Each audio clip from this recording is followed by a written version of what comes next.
What's going on in America today? Why are we over our heads in debt? Why can't the politicians bring debt under control? Why are so many people, often both parents now, working at low-paying, dead-end jobs and still making do with less? What's the future of the American economy and way of life? Why does the government tell us inflation is low when the buying power of our paychecks is declining at an alarming rate? Only a generation ago, bread was a quarter, and you could get a new car for $19.95. The problem is that since 1864, we've had a debt-based banking system. All our money is based on government debt. We cannot extinguish government debt without extinguishing our money supply. That's why talk of paying off the national debt without reforming our banking system is an impossibility. That's why the solution does not lie in discussing the size of the national debt, rather it lies in reforming our banking system. This is the Federal Reserve headquarters in Washington. It sits on this very impressive address, right on Constitution Avenue, right across from the Lincoln Memorial. But is it federal? Is it really part of the United States government? Well, what we're about to show you is that there's nothing federal about the Federal Reserve, and there are no reserves. The name is a deception created back before the Federal Reserve Act was passed in 1913 to make Americans think that America's central bank operates in the public interest. The truth is that the Federal Reserve is a private bank owned by private stockholders and run purely for their private profit. That's exactly correct. The Fed is a privately owned for-profit corporation which, again, has no reserves, at least no reserves available to back up the Federal Reserve notes, which is our common currency. Oh, absolutely. The Federal Reserve is neither federal and has doubtful reserves. It's a private bank that is owned by member banks. And it was chartered under the guise of deceit by an act of Congress in 1913. If there's still any doubt whether the Federal Reserve is a part of the U.S. government, check your local telephone book. In most cities, it is not listed in the blue government pages. It is listed in the business white pages right next to Federal Express, another private company. But more directly, U.S. courts have ruled time and time again that the Fed is a private corporation. Why can't Congress do something about the Fed? Most members of Congress just don't understand the system, and the few who do are afraid to speak up. For example, initially a veteran congressman from Chicago asked us if he could be interviewed for this video. However, both times our camera crew arrived at his office to do the interview, this was all we were able to film. The congressman never appeared, and eventually decided he no longer wanted to participate. But a few others in Congress have been bolder over the years. Here are 3 quick examples. In 1923, Representative Charles A. Lindbergh, a Republican from Minnesota, and father of the famed aviator Lucky Lindy, put it this way: the financial system has been turned over to the Federal Reserve Board. That board administers the finance system by authority of a purely profiteering group. The system is private, conducted for the sole purpose of obtaining the greatest possible profits from the use of other people's money. One of the most outspoken critics in Congress of the Fed was the former chairman of the House Banking and Currency Committee during the Great Depression years. Lewis T. McFadden, Republican of Pennsylvania, said in 1932, "We have in this country one of the most corrupt institutions the world has ever known. I refer to the Federal Reserve Board. This evil institution has impoverished the people of the United States and has practically bankrupted our government. It has done this through the corrupt practices of the moneyed vultures who control it." Senator Barry Goldwater was a frequent critic of the Fed. Most Americans have no real understanding of the operation of the international moneylenders. The accounts of the Federal Reserve System have never been audited. It operates outside the control of Congress and manipulates the credit of the United States. The Federal Reserve really even though it is not part of the federal government, it is more powerful than the federal government. It's more powerful than the president, the Congress, and the courts. Now, a lot of people challenge me on that, but let me prove my case. The Federal Reserve determines what the average person's car payment is going to be, what their house payment is going to be, and whether they have a job or not. And I submit to you that that's total control. And the Federal Reserve is the largest single creditor of the United States government. What does Proverbs tell us? The borrower is servant to the lender. What one has to understand is that from the day the Constitution was adopted right up to today, the folks who profit from privately owned central banks, as Madison called them, the money changers, have fought a running battle for control over who gets to print America's money. Why is who prints the money so important? Think of money as just another commodity. If you have a monopoly on a commodity that everyone needs, everyone wants, and nobody has enough of, there are lots of ways to make a profit, and also exert tremendous political influence. That's what this battle is all about. Throughout the history of the United States, the money power has gone back and forth between Congress and some sort of privately owned central bank. The Founding Fathers knew the evils of a privately owned central bank. First of all, they had seen how the privately owned British central bank, the Bank of England, had run up the British national debt to such an extent that Parliament had been forced to place unfair taxes on the American colonies. In fact, as we'll see later, Ben Franklin claimed that this was the real cause of the American Revolution. Most of the Founding Fathers realized the potential dangers of banking and feared bankers' accumulation of wealth and power. Jefferson put it this way: I sincerely believe that banking institutions are more dangerous to our liberties than standing armies. The issuing power should be taken from the banks and restored to the people to whom it properly belongs.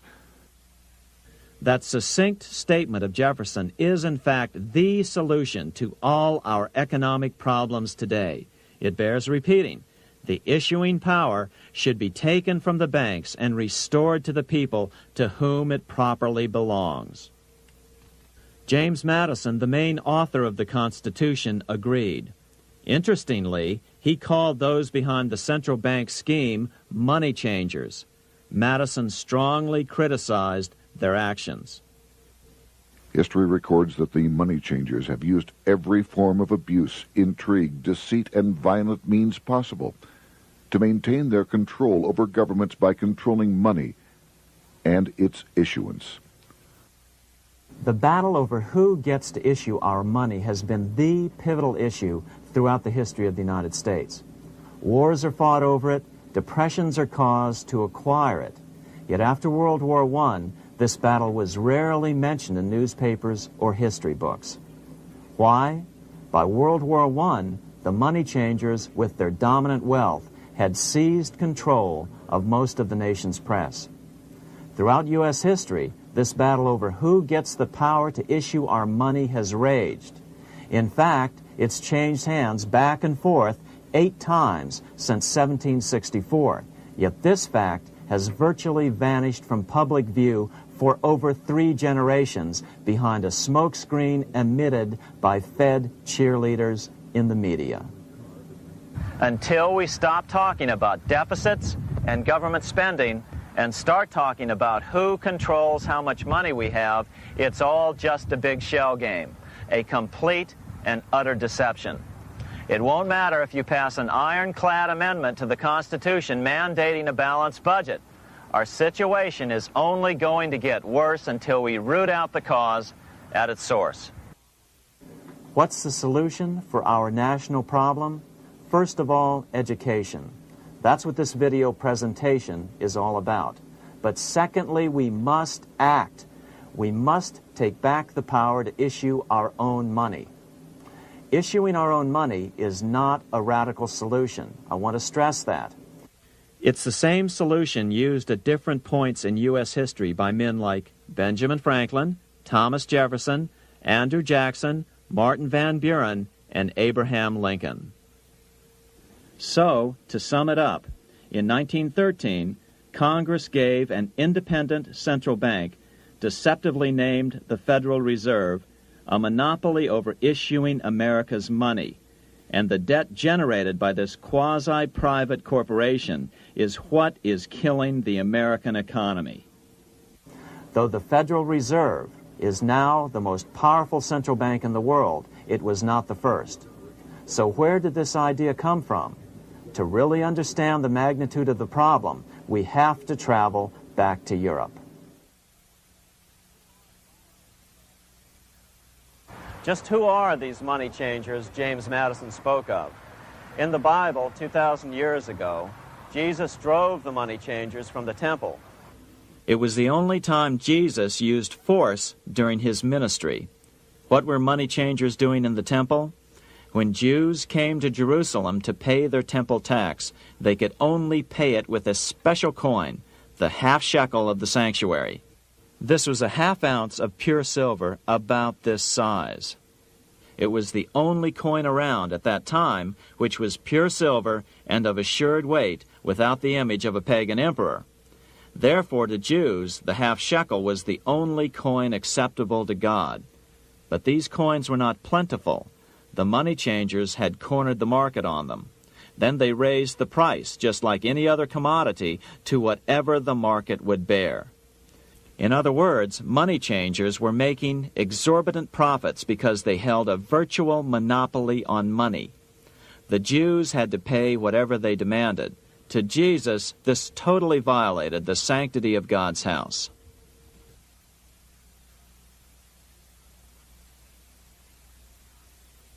But the money-changing scam did not originate in Jesus' day. 200 years before Christ, Rome was having trouble with money changers. 2 early Roman emperors had tried to diminish the power of the money changers by reforming usury laws and limiting land ownership to 500 acres. They were both assassinated.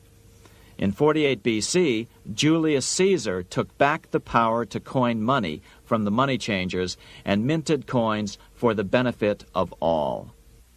With this new, plentiful supply of money, he built great public works projects. By making money plentiful, Caesar won the love of the common man. But the money changers hated him.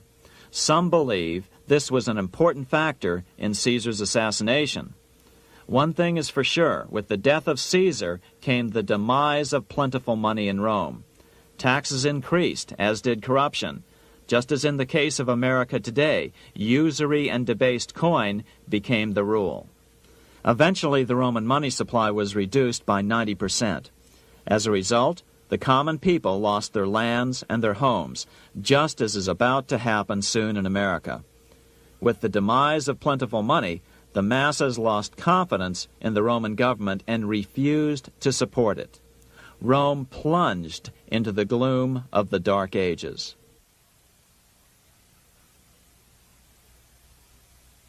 A 1,000 years after the death of Christ, money changers, those who loan out and manipulate the quantity of money, were active in medieval England. In fact, they were so active that acting together, they could manipulate the entire English economy. These were not bankers per se. The money changers generally were the goldsmiths. They were the first bankers because they started keeping other people's gold for safekeeping in their vaults. The first paper money was merely a receipt for gold left at the goldsmith. Paper money caught on because it was more convenient than carrying around a lot of heavy gold and silver coins.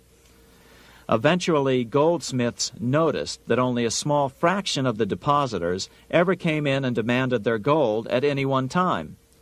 Goldsmiths started cheating on the system. They discovered that they could print more money than they had gold, and usually no one would be the wiser. Then they could loan out this extra money and collect interest on it.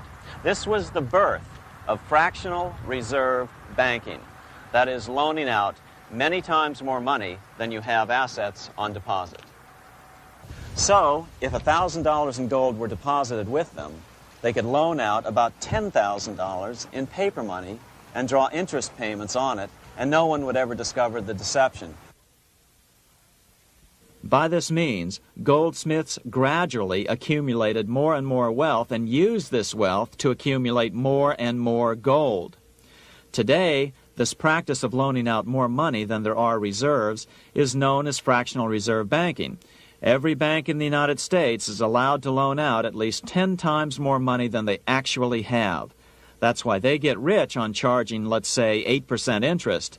It's not really 8% per year, which is their income. It's 80%. That's why bank buildings are always the largest in town. But does that mean that all interest or all banking should be illegal? Hardly. In the Middle Ages, canon law, the law of the Catholic Church, forbade charging interest on loans. This concept followed the teachings of Aristotle and St. Thomas Aquinas. They taught that the purpose of money was to serve the members of society, to facilitate the exchange of goods needed to lead a virtuous life. Interest, in their belief, hindered this purpose by putting an unnecessary burden on the use of money. In other words, interest was contrary to reason and justice.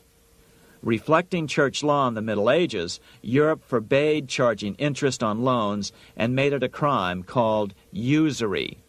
As commerce grew, and therefore opportunities for investment arose in the late Middle Ages, it came to be recognized that to loan money had a cost for the lender, both in risk and in lost opportunity.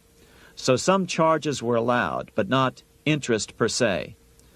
But all moralists, no matter what religion, condemn fraud, oppression of the poor, and injustice as clearly immoral.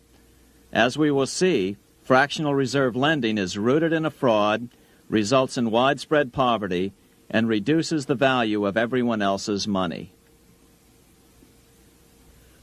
The ancient goldsmiths discovered that extra profits could be made by rowing the economy between easy money and tight money. When they made money easier to borrow, then the amount of money in circulation expanded. Money was plentiful. People took out more loans to expand their businesses. But then the money changers would tighten the money supply. They would make loans more difficult to get. What would happen? Just what happens today. A certain percentage of people could not repay their previous loans and could not take out new loans to repay the old ones. Therefore, they went bankrupt and had to sell their assets to the goldsmiths for pennies on the dollar. The same thing is still going on today. Only today, we call this rowing of the economy up and down the business cycle. Like Julius Caesar, King Henry I of England finally resolved to take the money power away from the goldsmiths about 1100 A.D. Henry could have used anything as money, seashells, feathers, or even yak dung, as is often done in remote Tibetan provinces. But he invented one of the most unusual money systems in history. It was called the tally stick system. Here I have one of the few surviving examples of this form of British money, which lasted 726 years until 1826, a tally stick. The tally system was adopted to avoid the monetary manipulation of the goldsmiths. Tally sticks were money fabricated out of sticks of polished wood. Notches were cut along one edge of the stick to indicate the denominations. Then the stick was split lengthwise through the notches so that both pieces still had a record of the notches. The king kept one half to protect against counterfeiting. Then he would spend the other half into the economy and they would circulate as money. This particular tally stick is huge. It represented 25,000 pounds. One of the original stockholders in the Bank of England purchased his original shares with this stick. In other words, he bought shares in the world's richest and most powerful corporation with a stick of wood. It's ironic that after its formation in 1694, the Bank of England attacked the tally stick system because it was money outside the power of the money changers, just as King Henry had wanted it to be. Why do people accept sticks of wood for money? That's a great question. Throughout history, people traded anything they thought had value and used as money. You see, the secret is that money is only what people agree on to use as money. What's our paper money today? It's really just paper. But here's the trick. King Henry ordered that tally sticks had to be used to pay the king's taxes. This built-in demand for tally sticks immediately made them circulate and be accepted as money. And they worked well. In fact, no other form of money has worked so well for so long as tally sticks. Keep in mind, the British Empire was built under the tally stick system. The tally stick system succeeded despite the fact that the money changers constantly attacked it by offering the metal coin system as competition. In other words, metal coins never went completely out of circulation, but tally sticks hung on because they were good for the payment of taxes.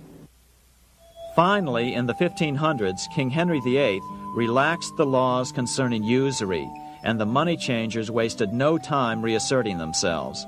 They quickly made their gold and silver money plentiful for a few decades.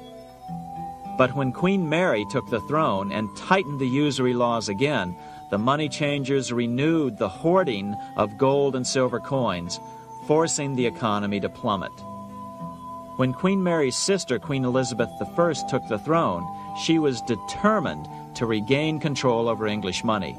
Her solution was to issue gold and silver coins from the public treasury and take the control over the money supply away from the money changers. Although control over money was not the only cause of the English Revolution in 1642, religious differences fueled the conflict. Monetary policy played a major role. Financed by the money changers, Oliver Cromwell finally overthrew King Charles, purged the Parliament, and put the king to death. The money changers were immediately allowed to consolidate their financial power. The result was that for the next 50 years, the money changers plunged Great Britain into a series of costly wars. They took over a square mile of property in the center of London, known as the City of London. This area today is still known as one of the 3 predominant financial centers of the world. Conflicts with the Stuart kings led the money changers in England to combine with those in the Netherlands to finance the invasion of William of Orange, who overthrew the Stuarts in 1688 and took the English throne.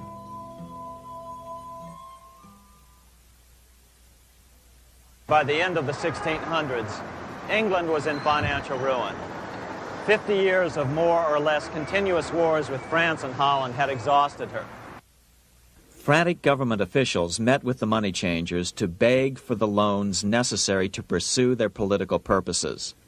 The price was high: a government-sanctioned, privately owned bank which could issue money created out of nothing. It was to be the modern world's first privately owned central bank, the Bank of England. Although it was deceptively called the Bank of England to make the general population think it was part of the government, it was not. Like any other private corporation, the Bank of England sold shares to get started. The investors, whose names were never revealed, were supposed to put up £1.25 million British pounds in gold coin to buy their shares in the bank, but only £750,000 was ever received. Despite that, the bank was duly chartered in 1694 and started out in the business of loaning out several times the money it supposedly had in reserves, all at interest. In exchange, the new bank would loan British politicians as much of the new currency as they wanted, as long as they secured the debt by direct taxation of the British people. So, legalization of the Bank of England amounted to nothing less than legal counterfeiting of a national currency for private gain. Unfortunately, nearly every nation now has a privately controlled central bank using the Bank of England as the basic model. Such is the power of these central banks that they soon take total control over a nation's economy. It soon amounts to nothing but a plutocracy, ruled by the rich. It would be like putting control of the army in the hands of the mafia. The danger of tyranny would be extreme. Yes, we need central banks. No, we do not need them in private hands. The central bank scam is really a hidden tax. The nation sells bonds to the central bank to pay for things it does not have the political will to raise taxes to pay for. But the bonds are purchased with money the central bank creates out of nothing. More money in circulation makes your money worth less. The government gets as much money as it needs, and the people pay for it in inflation. The beauty of the plan is that not one person in 1,000 can figure it out because it's usually hidden behind complex-sounding economics gibberish. With the formation of the Bank of England, the nation was soon awash in money. Prices throughout the country doubled. Massive loans were granted for just about any wild scheme. One venture proposed to drain the Red Sea to recover gold supposedly lost when the Egyptian army drowned pursuing Moses and the Israelites. By 1698, government debt grew from the initial £1.25 million to £16 million. Naturally, taxes were increased and then increased again to pay for all of this. With the British money supply firmly in their grip, the British economy began a wild roller coaster series of booms and depressions, exactly the sort of thing a central bank claims it is determined to prevent. There are two things which I think are intrinsic not just to the Bank of England but to central banking generally. The first is an involvement in the formulation of monetary policy with the specific objective of achieving monetary stability. However, since the Bank of England took control, the British pound has rarely been stable. Now let's take a look at the role of the Rothschild family, the family said to be the wealthiest in the world.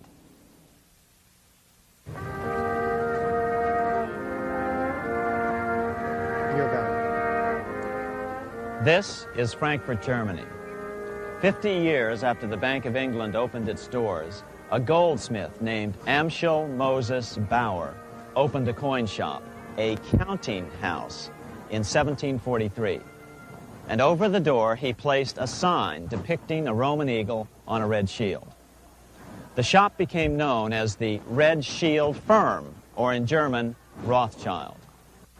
When his son, Amschel Meyer Bauer, inherited the business, he decided to change his name to Rothschild.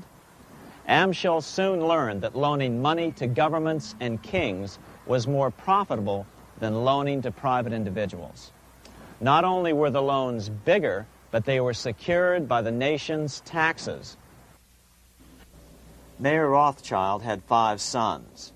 He trained them all in the skills of money creation, then sent them out to the major capitals of Europe to open branch offices of the family banking business. His first son, Amschel Meyer, stayed in Frankfurt to mind the hometown bank. His second son, Solomon, was sent to Vienna. His third son, Nathan, was clearly the most clever. He was sent to London at age 21 in 1798, 100 years after the founding of the Bank of England. His fourth son, Karl, went to Naples, and his fifth son, Jacob, went to Paris. In 1785, Mayer Amschel moved his entire family to this larger house, a 5-story dwelling he shared with the Schiff family. This house was known as the Green Shield. The Rothschilds and the Schiffs would play a central role in the rest of European financial history and in that of the United States. The Rothschilds broke into dealings with European royalty here at Wilhelmshof, the palace of the wealthiest man in Germany, in fact, the wealthiest monarch in all Europe, Prince William of Hesse-Kassel. At first, the Rothschilds were only helping William speculate in precious coins. But when Napoleon chased Prince William into exile, he sent £550,000, a gigantic sum at that time, to Nathan Rothschild in London with instructions for him to buy consols, British government bonds, also called government stock.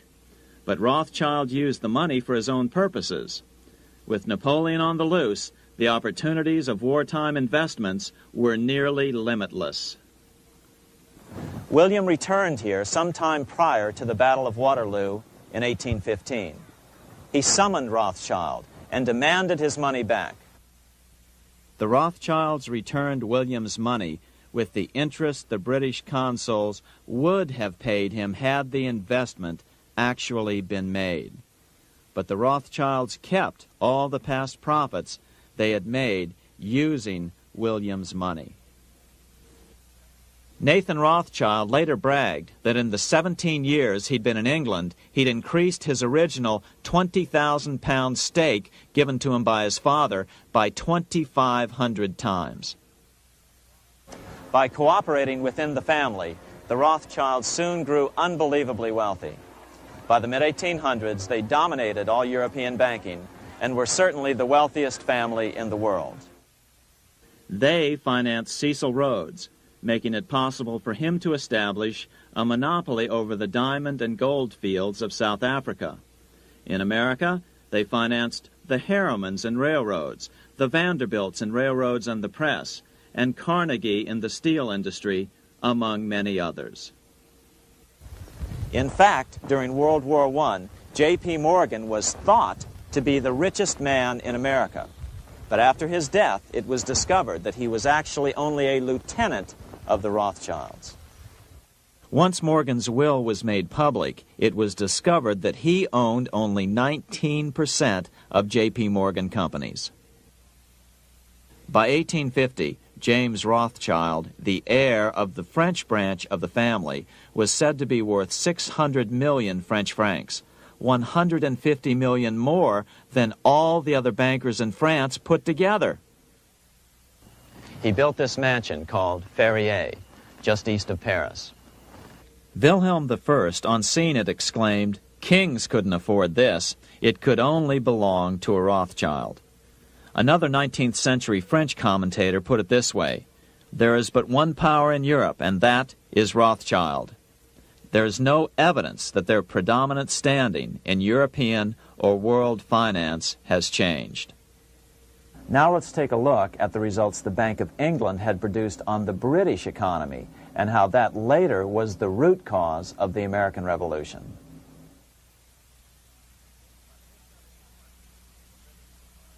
By the mid-1700s, the British Empire was nearing its height of power around the world. But Britain had fought 4 costly wars in Europe since the creation of their privately owned central bank, the Bank of England.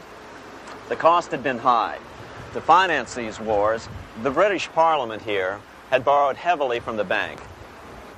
By the mid-1700s, the government's debt here in Britain was £140 million, a staggering sum for those days.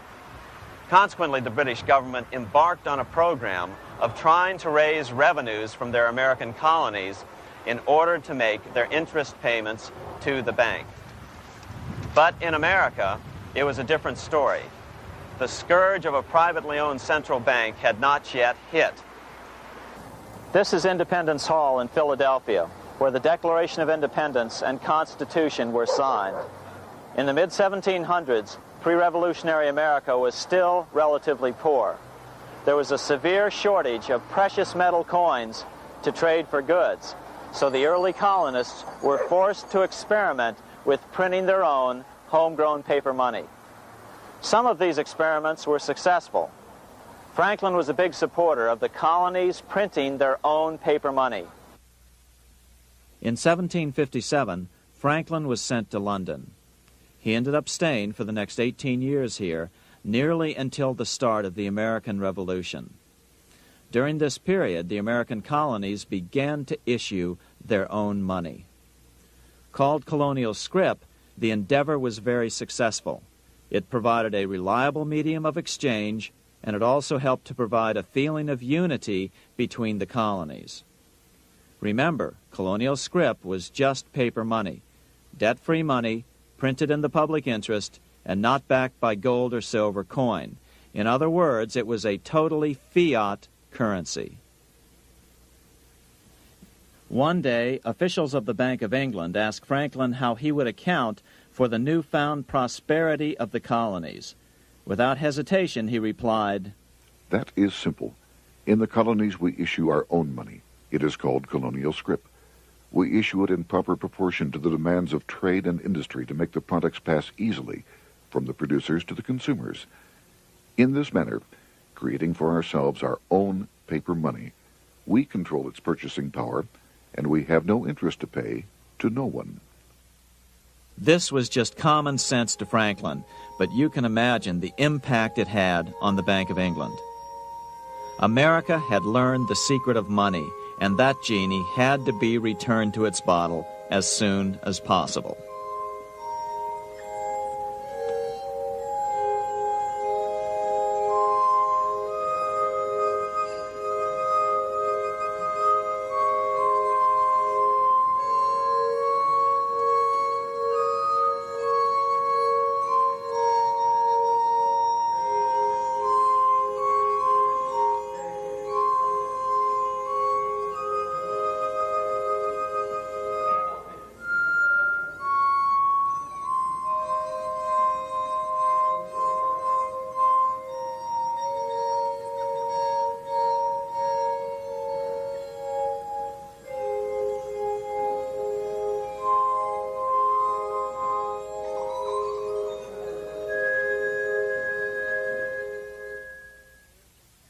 As a result, Parliament hurriedly passed the Currency Act of 1764. This prohibited colonial officials from issuing their own money and ordered them to pay all future taxes in gold or silver coins.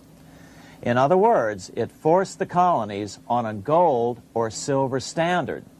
For those who still believe that a gold standard is the answer for America's current monetary problems, look what happened to America after that. Writing in his autobiography, Franklin said, "In 1 year, the conditions were so reversed that the era of prosperity ended and a depression set in to such an extent that the streets of the colonies were filled with unemployed." Franklin claims that this was even the basic cause for the American Revolution. As Franklin put it in his autobiography, The colonies would gladly have borne a little tax on tea and other matters had it not been that England took away from the colonies their money, which created unemployment and dissatisfaction. The inability of the colonists to get the power to issue their own money permanently out of the hands of George III and the international bankers was the prime reason for the Revolutionary War. by the time the first shots were fired in Lexington, Massachusetts, on April 19, 1775, the colonies had been drained of gold and silver coin by British taxation. As a result, the Continental government had no choice but to print money to finance the war. At the start of the Revolution, the U.S. money supply stood at $12 million. By the end of the war, it was nearly $500 million. As a result, the currency was virtually worthless. Shoes sold for $5,000 a pair. Colonial scrip had worked because just enough was issued to facilitate trade. As George Washington lamented, a wagon load of money will scarcely purchase a wagon load of provisions. Today, those who support a gold-backed currency point to this period during the Revolution to demonstrate the evils of a fiat currency.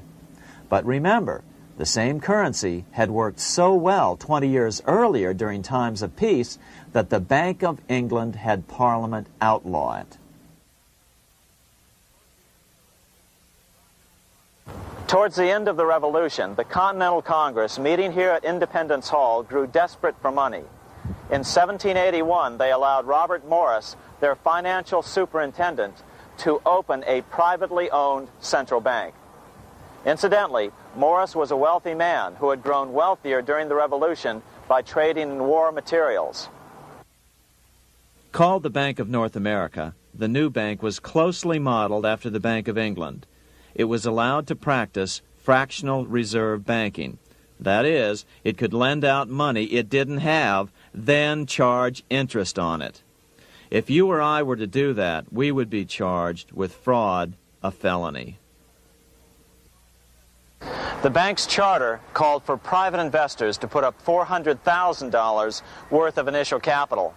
But when Morris was unable to raise the money, he brazenly used his political influence to have gold deposited in the bank, which had been loaned to America by France. He then loaned this money to himself and his friends to reinvest in shares of the bank. And, like the Bank of England, the bank was given a monopoly over the national currency. Soon the dangers became clear. The value of American currency continued to plummet. So, 4 years later, in 1785, the bank's charter was not renewed. The leader of the effort to kill the bank, William Findley of Pennsylvania, explained the problem this way, quote, "This institution, having no principle but that of avarice, will never be varied in its object, to engross all the wealth, power, and influence of the state." The men behind the Bank of North America, Alexander Hamilton, Robert Morris, and the bank's president, Thomas Whiling, did not give up. Only 6 years later, Hamilton, then Secretary of the Treasury, and his mentor, Morris, rammed a new privately owned central bank through the new Congress. Called the first bank of the United States, Thomas Whiling again served as the bank's president. The players were the same, only the name of the bank was changed.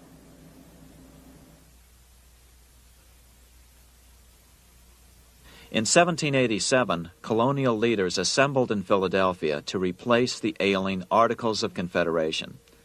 As we saw earlier, both Thomas Jefferson and James Madison were unalterably opposed to a privately owned central bank. They had seen the problems caused by the Bank of England. They wanted nothing of it. As Jefferson later put it, "If the American people ever allow private banks to control the issue of their currency, first by inflation, then by deflation, the banks and the corporations which grow up around them will deprive the people of all property until their children wake up homeless on the continent their fathers conquered." during the debate over the future monetary system, another one of the founding fathers, Gouverneur Morris, castigated the motivations of the owners of the Bank of North America. Gouverneur Morris headed the committee that wrote the final draft of the Constitution. Morris knew the motivations of the bank well. Along with his old boss, Robert Morris, Gouverneur Morris and Alexander Hamilton were the ones who had presented the original plan for the Bank of North America to the Continental Congress in the last year of the Revolution.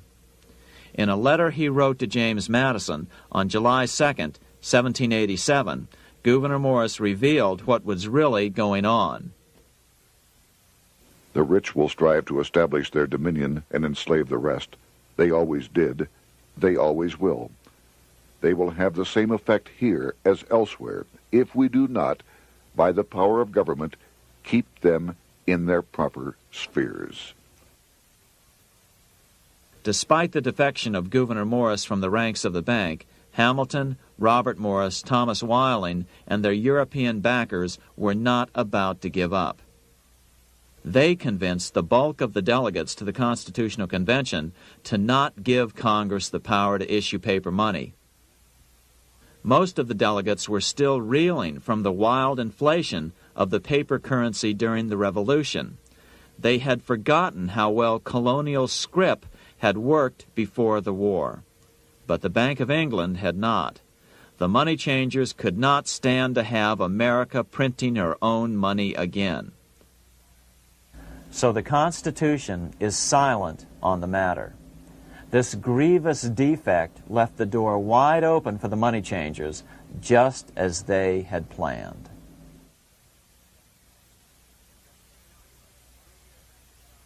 In 1790, less than 3 years after the Constitution had been signed, the money changers struck again. The newly appointed first Secretary of the Treasury, Alexander Hamilton, proposed a bill to the Congress calling for a new, privately owned central bank. Coincidentally, that was the very year that Amschel Rothschild made his pronouncement from his flagship bank in Frankfurt.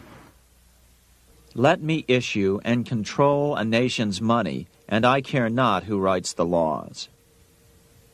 Alexander Hamilton was a tool of the international bankers, and he wanted to create the U.S. Bank, the BUS, or the Bank of the United States, and did so. Interestingly, one of Hamilton's first jobs after graduating from law school in 1782 was as an aide to Robert Morris, the head of the Bank of North America. In fact, the year before, Hamilton had written Morris a letter saying, "A national debt, if it is not excessive, will be to us a national blessing." A blessing to whom? After a year of intense debate, in 1791, Congress passed the bill and gave it a 20-year charter. The new bank was to be called the First Bank of the United States, or BUS. Here we are in front of the First Bank of the United States in Philadelphia. The bank was given a monopoly on printing U.S. currency, even though 80% of its stock would be held by private investors. The other 20% would be purchased by the U.S. government. But the reason was not to give the government a piece of the action. It was to provide the capital for the other 80% owners. As with the old Bank of North America and the Bank of England before that, the stockholders never paid the full amount for their shares. The U.S. government put up their initial $2 million in cash. Then the bank, through the old magic of fractional reserve lending, made loans to its charter investors so they could come up with the remaining $8 million of capital needed for this risk-free investment. Like the Bank of England, the name of the Bank of the United States was deliberately chosen to hide the fact that it was privately controlled. And like the Bank of England, the names of the investors in the bank were never revealed. Many years later, it was a common saying that the Rothschilds were the power behind the old Bank of the United States. The bank was sold to Congress as a way to bring stability to the banking system and eliminate inflation. So what happened? Over the first 5 years, the U.S. government borrowed $8.2 million from the Bank of the United States. In the same 5-year period, prices rose by 72%. Jefferson, as the new Secretary of State, watched the borrowing with sadness and frustration, unable to stop it. I wish it were possible to obtain a single amendment to our Constitution, taking from the federal government the power of borrowing. Millions of Americans feel the same way today. They watch in helpless frustration as the federal government borrows the American economy into oblivion. So, although it was called the First Bank of the United States, it was not the first attempt at a privately owned central bank in this country. As with the Bank of North America, the government put up most of the cash to get this private bank going, then the bankers loaned the money to each other to buy the remaining stock in the bank. It was a scam, plain and simple, and they wouldn't be able to get away with it for long. But first, we have to travel back to Europe to see how a single man was able to manipulate the entire British economy by obtaining the first news of Napoleon's final defeat.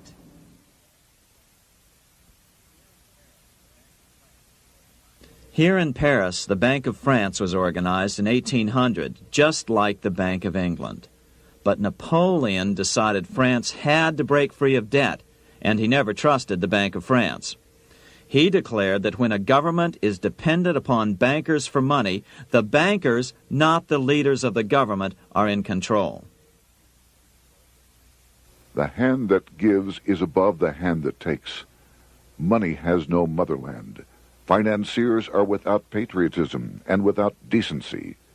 Their sole object is gain. Back in America, unexpected help was about to arrive. In 1800, Thomas Jefferson narrowly defeated John Adams to become the third president of the United States.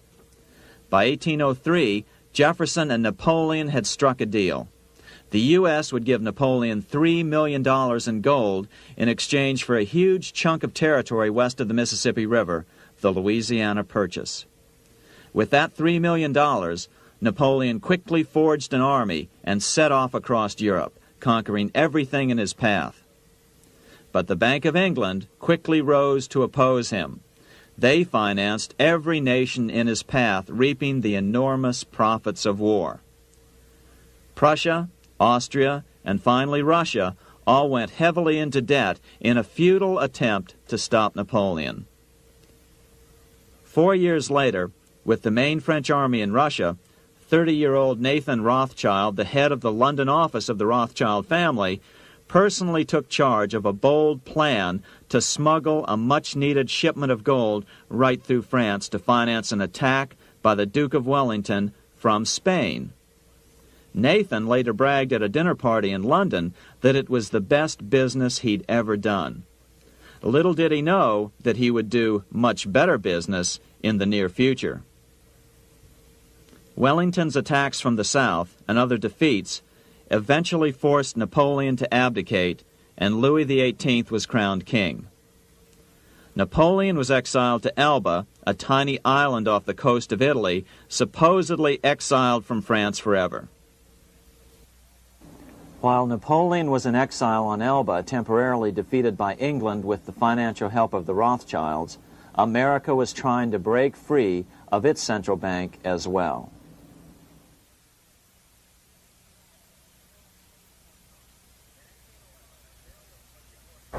In 1811, a bill was put before Congress to renew the charter of the Bank of the United States. The debate grew very heated, and the legislatures of both Pennsylvania and Virginia passed resolutions asking Congress to kill the bank. The press corps of the day attacked the bank openly, calling it a great swindle, a vulture, a viper, and a cobra. Oh, to have an independent press once again in America. A congressman named P.B. Porter attacked the bank from the floor of Congress, saying if the bank's charter was renewed, Congress, quote, will have planted in the bosom of this Constitution a viper, which one day or another will sting the liberties of this country to the heart, close quote. Prospects didn't look that good for the bank. Some writers have even claimed that Nathan Rothschild warned that the United States would find itself involved in a most disastrous war if the bank's charter were not renewed. But it wasn't enough. When the smoke had cleared, the renewal bill was defeated by a single vote in the House and was deadlocked in the Senate. By now, America's fourth president, James Madison, was in the White House. Remember, Madison was a staunch opponent of the bank. His vice president, George Clinton, broke a tie in the Senate and sent the bank into oblivion. Within 5 months, England attacked the U.S., and the War of 1812 was on. But the British were still busy fighting Napoleon, and so the War of 1812 ended in a draw in 1814. Though the money changers were temporarily down, they were far from out. It would take them only another 2 years to bring back their bank bigger and stronger than ever.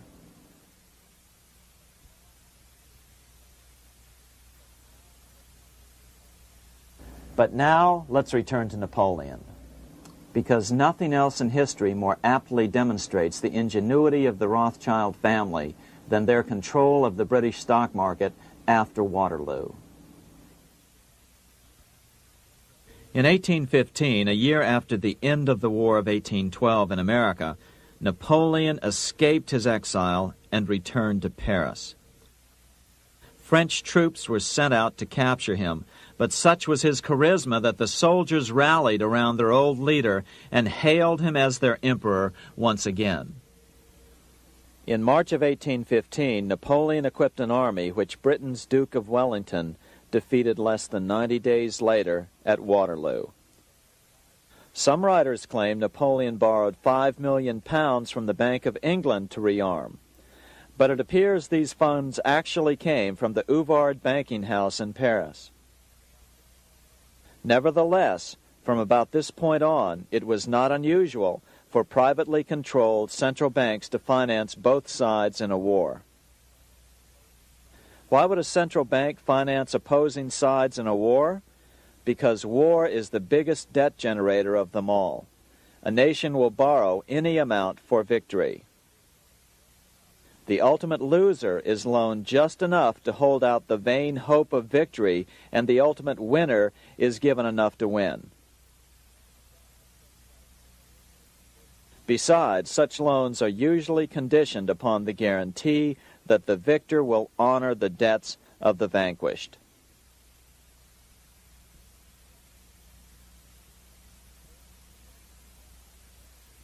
This is the Waterloo battlefield about 200 miles northeast of Paris in what today is Belgium. Here Napoleon suffered his final defeat, but not before thousands of French and Englishmen gave their lives on a steamy summer day in July of 1815. Right over there, on June 18, 1815, 74,000 French troops met 67,000 troops from Britain and other European nations. The outcome was certainly in doubt. In fact, had Napoleon attacked a few hours earlier, he would probably have won the battle. But no matter who won or lost, back in London, Nathan Rothschild planned to use the opportunity to try to seize control over the British stock and bond market and possibly even the Bank of England. Rothschild stationed a trusted agent, a man named Rothworth, on the north side of the battlefield, closer to the English Channel. Once the battle had been decided, Rothworth took off for the Channel. He delivered the news to Nathan Rothschild a full 24 hours before Wellington's own courier. Rothschild hurried to the stock market and took up his usual position in front of an ancient pillar. All eyes were on him. The Rothschilds had a legendary communications network. If Wellington had been defeated and Napoleon was loose on the continent again, Britain's financial situation would become grave indeed. Rothschild looked saddened. He stood there motionless, eyes downcast. Then suddenly he began selling. Other nervous investors saw that Rothschild was selling. It could only mean one thing. Napoleon must have won, Wellington must have lost. The market plummeted. Soon everyone was selling their consols, their British government bonds, and prices dropped sharply. But then Rothschild started secretly buying up the consols through his agents for only a fraction of their worth hours before. Myths, legends, you say? 100 years later, the New York Times ran a story which said that Nathan's grandson had attempted to secure a court order to suppress a book with this stock market story in it. The Rothschild family claimed the story was untrue and libelous, but the court denied the Rothschilds' request and ordered the family to pay all court costs. What's even more interesting about this story is that some authors claim that the day after the Battle of Waterloo, in a matter of hours, Nathan Rothschild came to dominate not only the bond market, but the Bank of England as well. Whether or not the Rothschild family seized control of the Bank of England, the first privately owned central bank in a major European nation and the wealthiest, one thing is certain. By the mid-1800s, the Rothschilds were the richest family in the world, bar none. They dominated the new government bond markets and branched into other banks and industrial concerns. In fact, the rest of the 19th century was known as the Age of the Rothschilds. Despite this overwhelming wealth, the family has generally cultivated an aura of invisibility. Although the family controls scores of industrial, commercial, mining, and tourist corporations, only a handful bear the Rothschild name. By the end of the 19th century, one expert estimated that the Rothschild family controlled half the wealth of the world. Whatever the extent of their vast wealth, it is reasonable to assume that their percentage of the world's wealth has increased since then. But since the turn of the century, the Rothschilds have cultivated the notion that their power has somehow waned even as their wealth increases.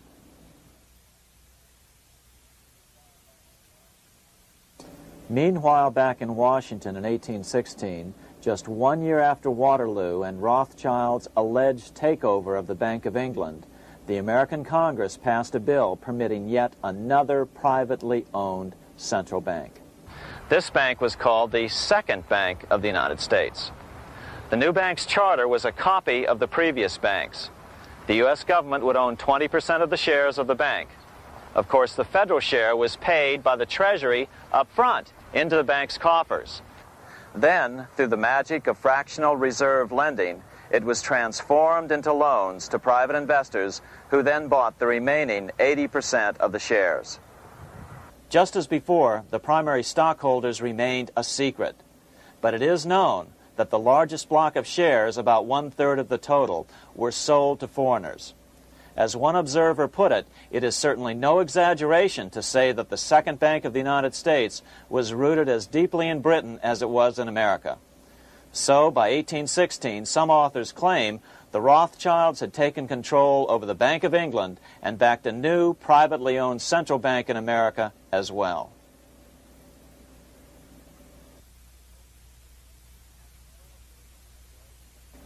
After 12 years of manipulations of the U.S. economy on the part of the Second Bank of the U.S., the American people had had just about enough. Opponents of the bank nominated a dignified senator from Tennessee, Andrew Jackson, the hero of the Battle of New Orleans, to run for president. This is his home, the Hermitage. No one gave Jackson a chance initially. The bank had long ago learned how the political process could be controlled with money. To the surprise and dismay of the money changers, Jackson was swept into office in 1828. Jackson was determined to kill the bank at the first opportunity and wasted no time in trying to do so. But the bank's 20-year charter didn't come up for renewal until 1836, the last year of his second term, if he could survive that long.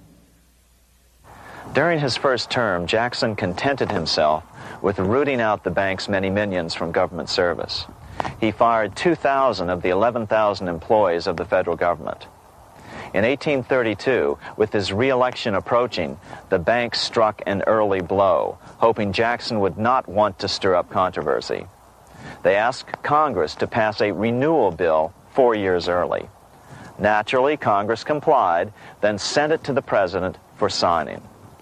But Jackson weighed in with both feet. Old Hickory, never a coward, vetoed the bill. His veto message is one of the great American documents. It clearly lays out the responsibility of the American government towards its citizens, rich and poor. It is not our own citizens only who are to receive the bounty of our government. More than 8 million of the stock of this bank are held by foreigners.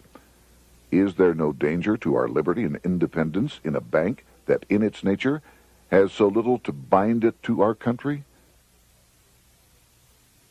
Controlling our currency, receiving our public monies, and holding thousands of our citizens' independence would be more formidable and dangerous than a military power of the enemy.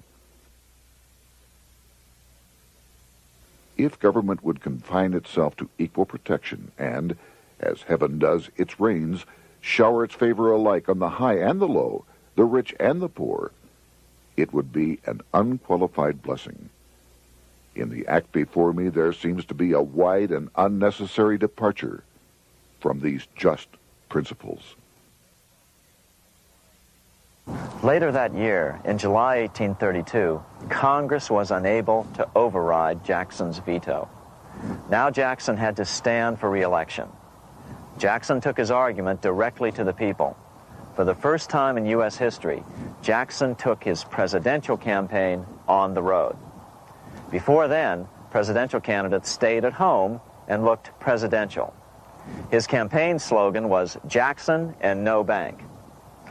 The National Republican Party ran Senator Henry Clay against Jackson. Despite the fact that the bankers poured over $3 million into Clay's campaign, Jackson was reelected by a landslide in November of 1832. Despite his presidential victory, Jackson knew the battle was only beginning. "The hydra of corruption is only scotched, not dead," said the newly elected president. Jackson ordered his new Secretary of Treasury, Lewis McLean, to start removing the government's deposits from the second bank and start placing them in state banks. But McLean refused to do so. Jackson fired him and appointed William J. Duane as the new Secretary of the Treasury. Duane also refused to comply with the president's requests, and so Jackson fired him as well and then appointed Roger B. Taney to the office. Taney did withdraw government funds from the bank starting on October 1st, 1833. Jackson was jubilant. "I have it chained. I'm ready with screws to draw every tooth and then the stumps." But the bank was not yet done fighting. Its head, Nicholas Biddle, used his influence to get the Senate to reject Taney's nomination. Then, in a rare show of arrogance, Biddle threatened to cause a depression if the bank was not rechartered. This worthy president thinks that because he has scalped Indians and imprisoned judges, he is to have his way with the bank. He is mistaken. Next, in an unbelievable fit of honesty for a central banker, Biddle admitted that the bank was going to make money scarce to force Congress to restore the bank. Nothing but widespread suffering will produce any effect on Congress. Our only safety is in pursuing a steady course of firm restriction, and I have no doubt that such a course will ultimately lead to restoration of the currency and the recharter of the bank. What a stunning revelation. Here was the pure truth, revealed with shocking clarity. Biddle intended to use the money contraction power of the bank to cause a massive depression until America gave in. Unfortunately, this has happened time and time again throughout U.S. history and is about to happen again in today's world. Nicholas Biddle made good on his threat. The bank sharply contracted the money supply by calling in old loans and refusing to extend new ones. A financial panic ensued, followed by a deep depression. Naturally, Biddle blamed Jackson for the crash, saying that it was caused by the withdrawal of federal funds from the bank. Unfortunately, his plan worked well. Wages and prices sagged. Unemployment soared along with business bankruptcies. The nation quickly went into an uproar. Newspaper editors blasted Jackson in editorials. The bank threatened to withhold payments, which then could be made directly to key politicians for their support. Within only months, Congress assembled in what was called the panic session. 6 months after he had withdrawn funds from the bank, Jackson was officially censured by a resolution which passed the Senate by a vote of 26 to 20. It was the first time a president had ever been censured by Congress. Jackson lashed out at the bank. "You are a den of vipers. I intend to rout you out, and by eternal God, I will rout you out." America's fate teetered on a knife edge. If Congress could muster enough votes to override Jackson's veto, the bank would be granted another 20-year monopoly or more over America's money, time enough to consolidate its already great power. Then a miracle occurred. The governor of Pennsylvania came out supporting President Jackson and strongly criticized the bank. On top of that, Biddle had been caught boasting in public about the bank's plan to crash the economy. Suddenly, the tide shifted.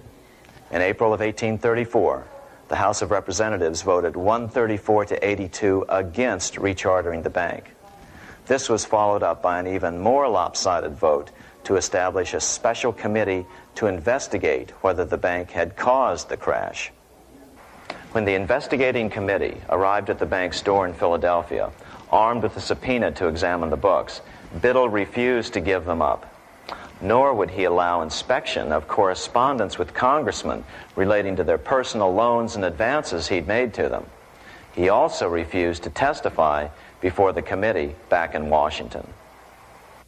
On January 8th, 1835, Jackson paid off the final installment on the national debt, which had been necessitated by allowing the banks to issue currency for government bonds rather than simply issuing treasury notes without such debt. He was the only president to ever pay off the debt.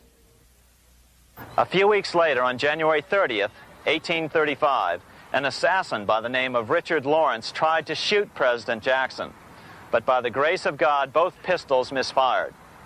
Lawrence was later found not guilty by reason of insanity. After his release, he bragged to friends that powerful people in Europe had put him up to the task and promised to protect him if he were caught. The following year, when its charter ran out, the Second Bank of the United States ceased functioning as the nation's central bank. Biddle was later arrested and charged with fraud. He was tried and acquitted, but died shortly thereafter while still tied up in civil suits. After his second term as president, Jackson retired here to the Hermitage outside of Nashville to live out his life. He is still remembered here for his determination to kill the bank. In fact, he killed it so well that it took the money changers 77 years to undo the damage.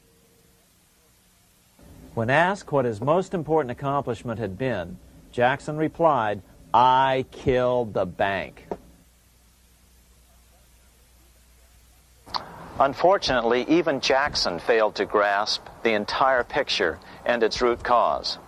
Although Jackson had killed the central bank, the most insidious weapon of the money changers, fractional reserve banking, remained in use by the numerous state-chartered banks. This fueled economic instability in the years before the Civil War. Still, the central bankers were out, and as a result, America thrived as it expanded westward. During this time, the principal money changers struggled to regain their lost centralized power, but to no avail. Then, finally, they reverted to the old central bankers' formula: war to create debt and dependency. If they couldn't get their central bank any other way, America could be brought to its knees by plunging it into a civil war, just as they had done in 1812 after the first Bank of the United States was not rechartered. 1 month after the inauguration of Abraham Lincoln, the first shots of the American Civil War were fired here at Fort Sumter, South Carolina, on April 12, 1861. Certainly slavery was a cause for the Civil War, but not the primary cause. Lincoln knew that the economy of the South depended upon slavery, and so before the Civil War, he had no intention of eliminating it. Lincoln had put it this way in his inaugural address only 1 month earlier. I have no purpose, directly or indirectly, to interfere with the institution of slavery in the states where it now exists. I believe I have no lawful right to do so, and I have no inclination to do so. Even after the first shots were fired here at Fort Sumter, Lincoln continued to insist that the Civil War was not about the issue of slavery. My paramount objective is to save the Union, and it is not either to save or destroy slavery. If I could save the Union without freeing any slave, I would do it. So what was the Civil War all about? There were many factors at play. Northern industrialists had used protective tariffs to prevent the southern states from buying cheaper European goods. Europe retaliated by stopping cotton imports from the South. The southern states were in a double financial bind. They were forced to pay more for most of the necessities of life, while their income from cotton exports plummeted. The South was angry. But there were other factors at work. The money changers were still stung by America's withdrawal from their control 25 years earlier. Since then, America's wildcat economy had made the nation rich, a bad example for the rest of the world. The central bankers now saw an opportunity to split the rich new nation, to divide and conquer by war. Was this just some sort of wild conspiracy theory at the time? Well, let's take a look at what a well-placed observer of the scene had to say at the time. His name was Otto von Bismarck, Chancellor of Germany, the man who united the German states a few years later. The division of the United States into federations of equal force was decided long before the Civil War by the high financial powers of Europe. These bankers were afraid that the United States, if they remained as one bloc and as one nation, would attain economic and financial independence which would upset their financial domination over the world. Within months after the first shots here at Fort Sumter, the central bankers loaned Napoleon III of France, the nephew of the Waterloo Napoleon, 210 million francs to seize Mexico and station troops along the southern border of the U.S., taking advantage of their war to violate the Monroe Doctrine and return Mexico to colonial rule. No matter what the outcome of the Civil War, a weakened America, heavily indebted to the money changers, would open up Central and South America once again to European colonization and domination. The very thing America's Monroe Doctrine had forbade in 1823. At the same time, Great Britain moved 11,000 troops into Canada and positioned them menacingly along America's northern border. The British fleet went to war alert should their quick intervention be called for. Lincoln knew he was in a double bind. That's why he agonized over the fate of the Union. There was a lot more to it than just differences between the North and the South. That's why his emphasis was always on union and not merely the defeat of the South. But Lincoln needed money to win. In 1861, Lincoln and his Secretary of Treasury, Salmon P. Chase, went to New York to apply for the necessary loans. The money changers, anxious to see the Union fail, offered loans at 24 to 36% interest. Lincoln said thanks, but no thanks, and returned to Washington. Lincoln sent for an old friend, Colonel Dick Taylor of Chicago, and put him on the problem of financing the war. During one meeting, Lincoln asked Taylor what he'd discovered. Taylor put it this way. Why, Lincoln, that is easy. Just get Congress to pass a bill authorizing the printing of full legal tender Treasury notes, and pay your soldiers with them, and go ahead and win your war with them also. When Lincoln asked if the people of the United States would accept the notes, Taylor said, "The people, or anyone else, will not have any choice in the matter if you make them full legal tender. They will have the full sanction of the government and be just as good as any money, as Congress is given that express right by the Constitution." So that's exactly what Lincoln did. In 1862-63, he printed up $450 million worth of the new bills. In order to distinguish them from other banknotes in circulation, he printed them in green ink on the back side. That's why the notes were called greenbacks. With this new money, Lincoln paid the troops and bought their supplies. During the course of the war, nearly $450 million worth of greenbacks were printed at no interest to the federal government. Lincoln understood who was really pulling the strings and what was at stake for the American people. This is how he explained his rationale.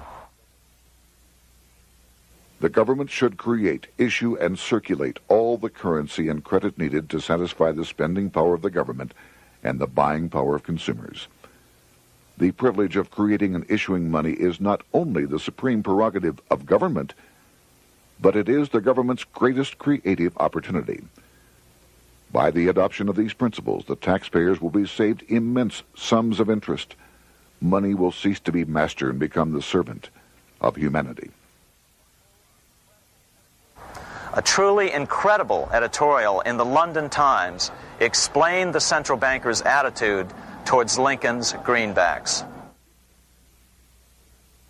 If this mischievous financial policy, which has its origins in North America, shall become indurated down to a fixture, then That government will furnish its own money without cost. It will pay off debts and be without debt. It will have all the money necessary to carry on its commerce. It will become prosperous without precedent in the history of the world. The brains and wealth of all countries will go to North America. That country must be destroyed, or it will destroy every monarchy on the globe.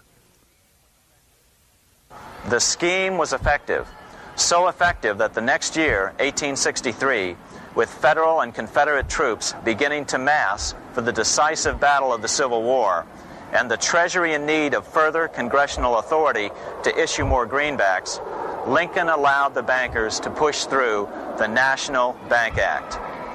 These new national banks would operate under a virtual tax-free status and collectively had the exclusive monopoly power to create the new form of money, banknotes. Though greenbacks continued to circulate, their numbers were not increased. But most importantly, from this point on, the entire U.S. money supply would be created out of debt by bankers buying U.S. government bonds and issuing them for reserves for banknotes. As historian John Kenneth Galbraith explained it, in numerous years following the war, the federal government ran a heavy surplus. It could not, however, pay off its debt, retire its securities, because to do so meant there would be no bonds to back the national banknotes. To pay off the debt was to destroy the money supply. Later in 1863, Lincoln got some unexpected help from Tsar Alexander II of Russia. The Tsar, like Bismarck in Germany, knew what the international money changers were up to and had steadfastly refused to let them set up a central bank in Russia. If America survived and was able to remain out of their clutches, the Tsar's position would remain secure. If the bankers were successful at dividing America and giving the pieces back to Great Britain and France, both nations under control of their central banks, eventually they would threaten Russia again. So the Tsar gave orders that if either England or France actively intervened and gave aid to the South, Russia would consider such action as a declaration of war. He did the same with part of his Pacific Fleet and sent them to port in San Francisco. Lincoln was reelected the next year, 1864. Had he lived, he would surely have killed the national bank's money monopoly extracted from him during the war. On November 21, 1864, he wrote a friend the following: The money power preys upon the nation in times of peace and conspires against it in times of adversity. It is more despotic than monarchy, more insolent than autocracy, more selfish than bureaucracy. Shortly before Lincoln was murdered, his former Secretary of Treasury, Salmon P. Chase, bemoaned his role in helping secure the passage of the National Banking Act only 1 year earlier. My agency in promoting the passage of the National Banking Act was the greatest financial mistake in my life. It has built up a monopoly which affects every interest in the country. On April 14, 1865, 41 days after his second inauguration and just 5 days after Lee surrendered to Grant at Appomattox, Lincoln was shot by John Wilkes Booth at Ford's Theater. Bismarck, Chancellor of Germany, lamented the death of Abraham Lincoln. The death of Lincoln was a disaster for Christendom. There was no man in the United States great enough to wear his boots. I fear that foreign bankers, with their craftiness and tortuous tricks, will entirely corrupt the exuberant riches of America and use it systematically to corrupt modern civilization. They will not hesitate to plunge the whole of Christendom into wars and chaos in order that the earth should become their inheritance. Bismarck well understood the money changers' plan. Allegations that international bankers were responsible for Lincoln's assassination surfaced in Canada 70 years later in 1934. Gerald G. McGeer, a popular and well-respected Canadian attorney, revealed this stunning charge in a 5-hour speech before the Canadian House of Commons, blasting Canada's debt-based money system. Remember, it was 1934, the height of the Great Depression, which was ravaging Canada as well. McGeer had obtained evidence deleted from the public record, provided to him by Secret Service agents at the trial of John Wilkes Booth after Booth's death. McGeer said it showed that Booth was a mercenary working for the international bankers. According to an article in the Vancouver Sun of May 2nd, 1934, Abraham Lincoln, the martyred emancipator of the slaves, was assassinated through the machinations of a group representative of the international bankers who feared the United States president's national credit ambitions. There was only one group in the world at that time who had any reason to desire the death of Lincoln. They were the men opposed to his national currency program and who had fought him throughout the whole Civil War on his policy of greenback currency. Interestingly, McGeer claimed that Lincoln was assassinated not only because international bankers wanted to reestablish a central bank in America, but because they also wanted to base America's currency on gold. Gold they controlled. In other words, put America on a gold standard. Lincoln had done just the opposite by issuing U.S. notes, greenbacks, which were based purely on the good faith and credit of the United States. The article quoted McGeer as saying, "They were the men interested in the establishment of the gold standard and the right of the bankers to manage the currency and credit of every nation in the world. With Lincoln out of the way, they were able to proceed with that plan and did proceed with it in the United States. Within 8 years after Lincoln's assassination, silver was demonetized and the gold standard money system set up in the United States." Not since Lincoln has the U.S. issued debt-free United States notes.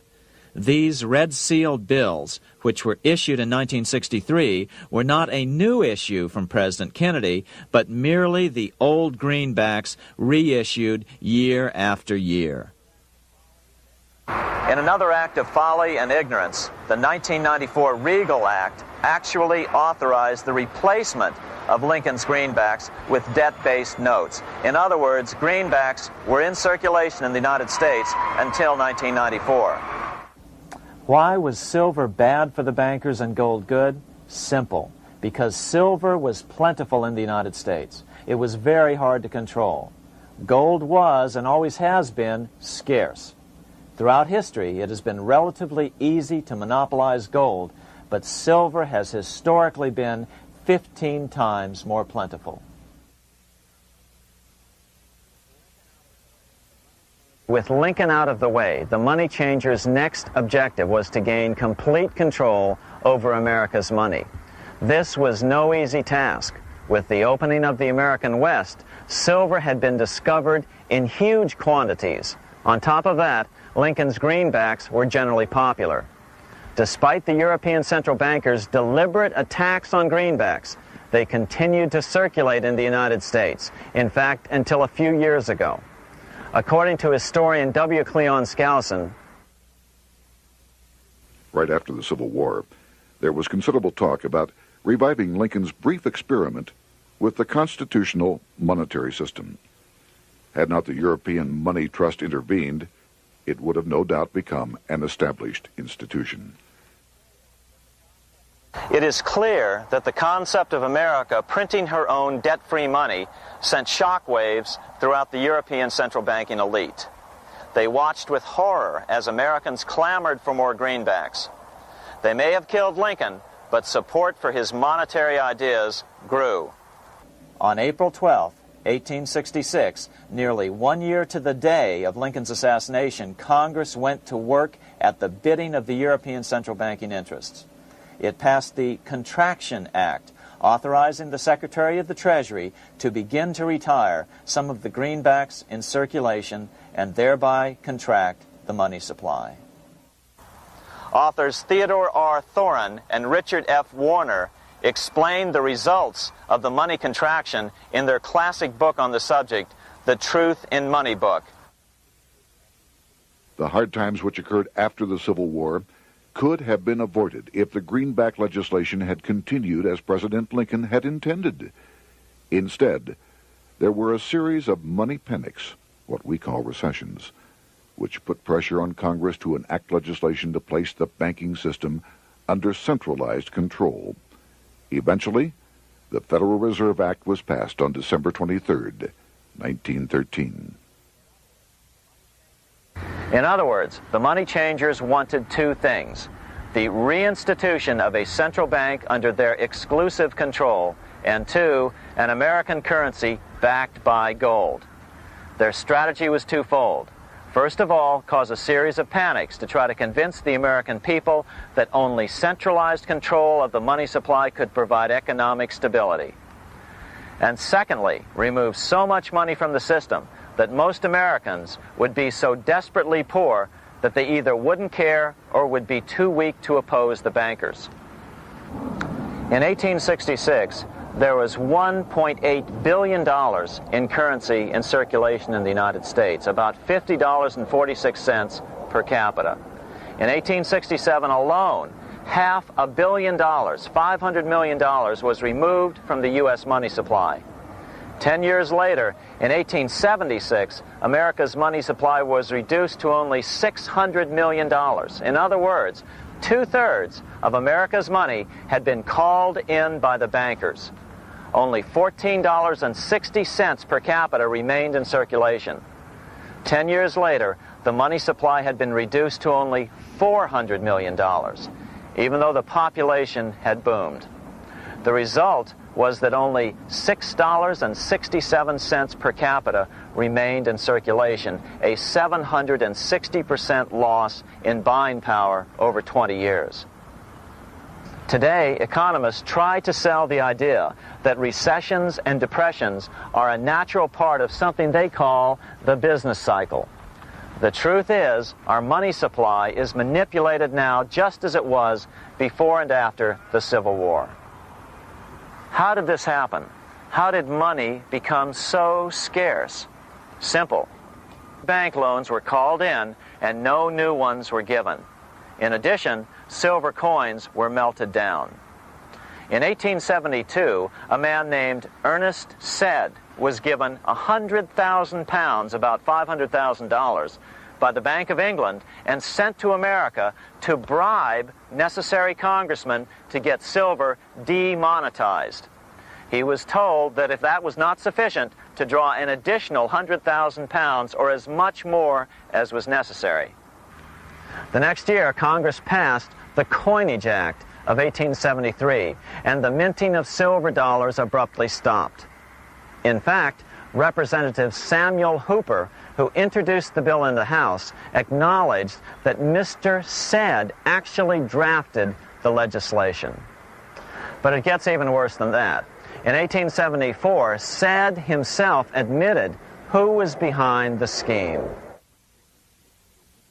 I went to America in the winter of 1872-73, authorized to secure, if I could, the passage of a bill demonetizing silver. It was in the interest of those I represented, the governors of the Bank of England, to have it done. By 1873, gold coins were the only form of coin money. But the contest over control of America's money was not yet over.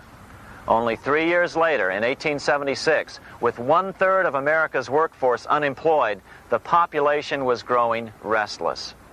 People were clamoring for a return to the greenback money system of President Lincoln, or a return to silver money, anything that would make money more plentiful. That year, Congress created the United States Silver Commission to study the problem. Their report clearly blamed the monetary contraction on the national bankers. The report is interesting because it compares the deliberate money contraction by the national bankers after the Civil War to the fall of the Roman Empire. The disaster of the Dark Ages was caused by decreasing money and falling prices. Without money, civilization could not have had a beginning, and with a diminishing supply, it must languish, and unless relieved, finally perish. At the Christian era, the metallic money of the Roman Empire amounted to $1,800,000,000. By the end of the 15th century, it had shrunk to less than $200 million. History records no other such disastrous transition as that from the Roman Empire to the Dark Ages.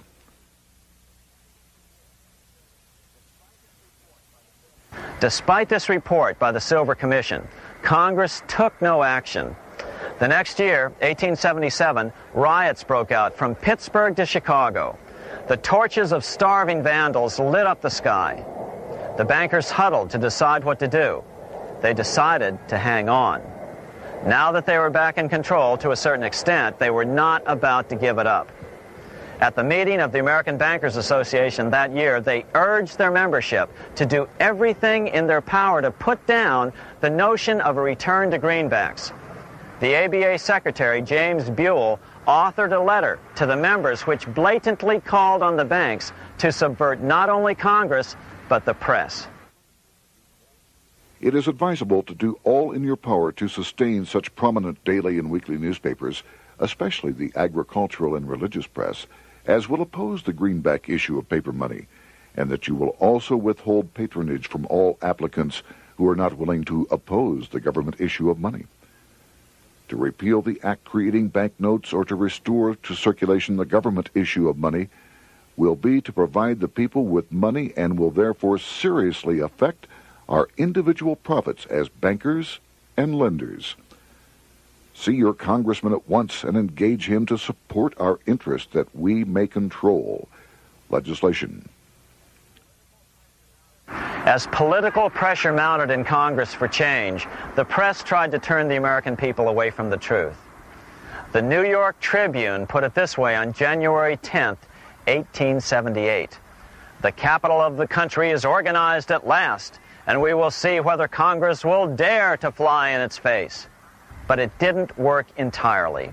On February 28, 1878, Congress passed the Sherman Law, allowing the minting of a limited number of silver dollars, ending the 5-year hiatus. This did not end gold backing of the currency, however, nor did it completely free silver. Previous to 1873, anyone who brought silver to the U.S. Mint could have it struck into silver dollars free of charge. No longer.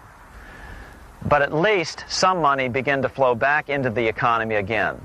With no further threat to their control, the bankers loosened up on loans, and the post-Civil War depression was finally ended. 3 years later, the American people elected Republican James Garfield president. Garfield understood how the economy was being manipulated. As a congressman, he had been chairman of the Appropriations Committee and was a member of Banking and Currency. After his inauguration, he slammed the money changers publicly in 1881.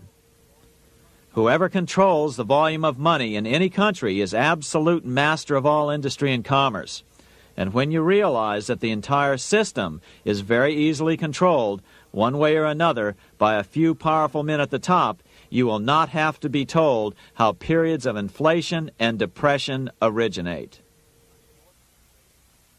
Unfortunately, within a few weeks of making this statement, on July 2nd of 1881, President Garfield was assassinated.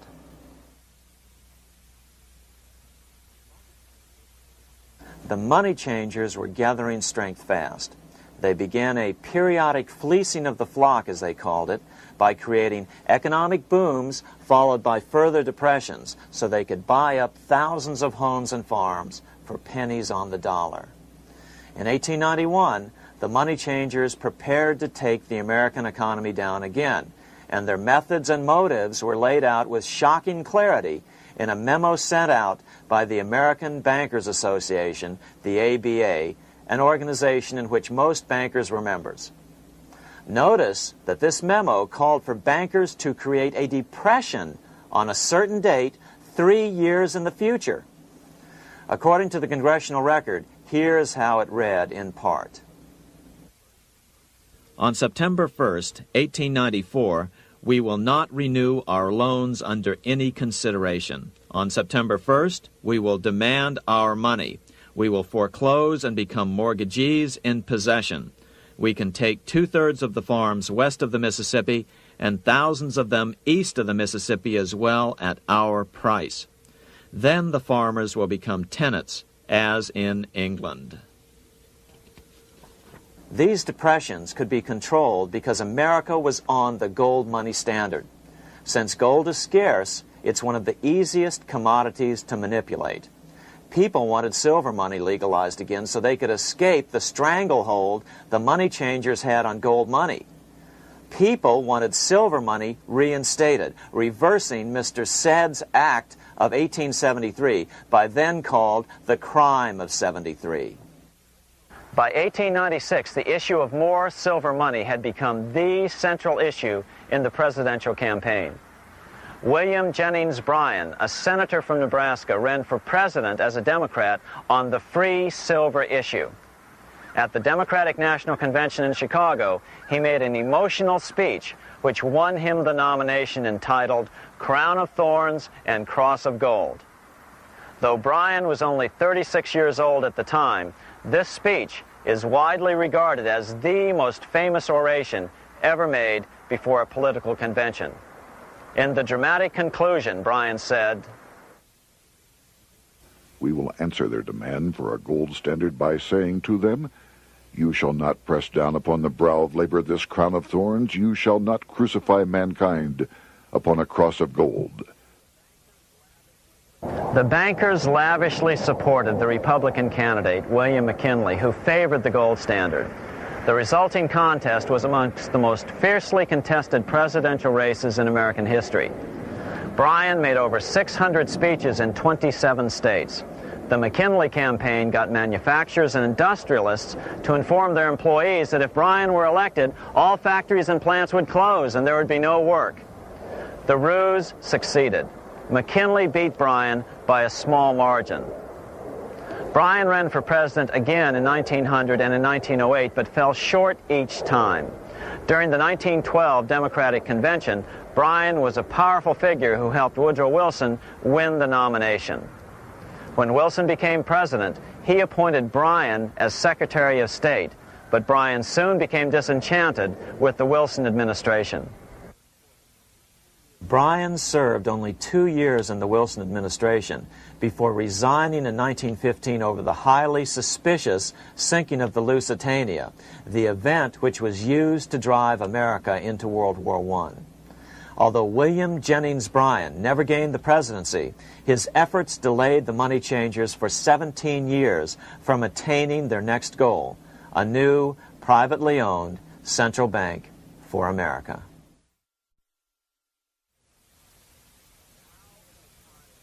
Now it was time for the money changers to get back to the business of a new private central bank for America. During the early 1900s, men like J.P. Morgan led the charge. One final panic would be necessary to focus the nation's attention on the supposed need for a central bank. The rationale was that only a central bank can prevent bank failures. Morgan was clearly the most powerful banker in America and a suspected agent for the Rothschilds. Morgan had helped finance John D. Rockefeller's Standard Oil empire. He had also helped finance the monopolies of Edward Harriman in railroads, of Andrew Carnegie in steel, and of others in numerous industries. But on top of that, J.P. Morgan's father, Junius Morgan, had been America's financial agent to the British. After his father's death, J.P. Morgan took on a British partner, Edward Grenfell, a longtime director of the Bank of England. In fact, upon Morgan's death, his estate contained only a few $1 million. The bulk of the securities most people thought he owned were in fact owned by others. In 1902, President Theodore Roosevelt allegedly went after Morgan and his friends by using the Sherman Antitrust Act to try to break up their industrial monopolies. Actually, Roosevelt did very little to interfere in the growing monopolization of American industry by the bankers and their surrogates. For example, Roosevelt supposedly broke up the Standard Oil monopoly, But it wasn't really broken at all. It was merely divided into 7 corporations, all still controlled by the Rockefellers.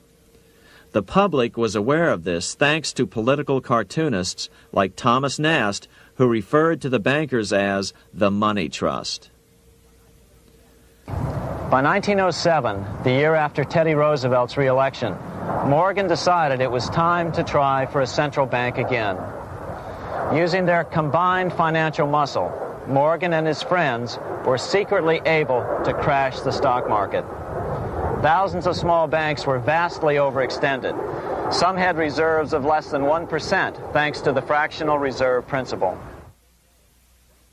Within days, bank runs were commonplace across the nation. Now Morgan stepped into the public arena and offered to prop up the faltering American economy by supporting failing banks with money he manufactured out of nothing. It was an outrageous proposal, far worse than even fractional reserve banking, but Congress let him do it. Morgan manufactured $200 million worth of this completely reserveless private money and bought things with it, paid for services with it, and sent some of it to his branch banks to lend out at interest. His plan worked. Soon, the public regained confidence in money in general and quit hoarding their currency. But as a result, banking power was further consolidated into the hands of a few large banks. By 1908, the panic was over, and Morgan was hailed as a hero by the president of Princeton University, a man by the name of Woodrow Wilson. All this trouble could be averted if we appointed a committee of 6 or 7 public-spirited men like J.P. Morgan to handle the affairs of our country.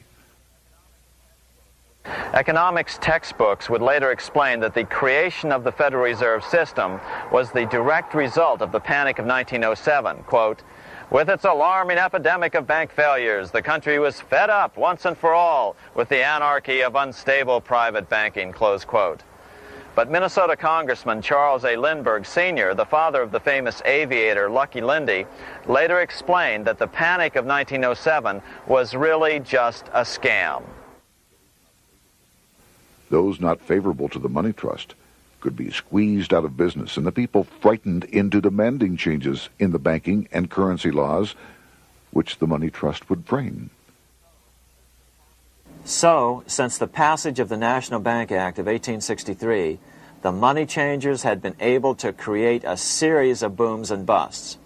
The purpose was not only to fleece the American public of their property, but to later claim that the banking system was basically so unstable that it had to be consolidated into a central bank once again.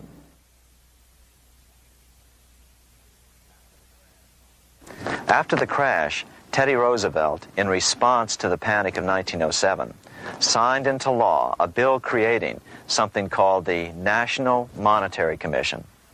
The commission was to study the banking problem and make recommendations to Congress.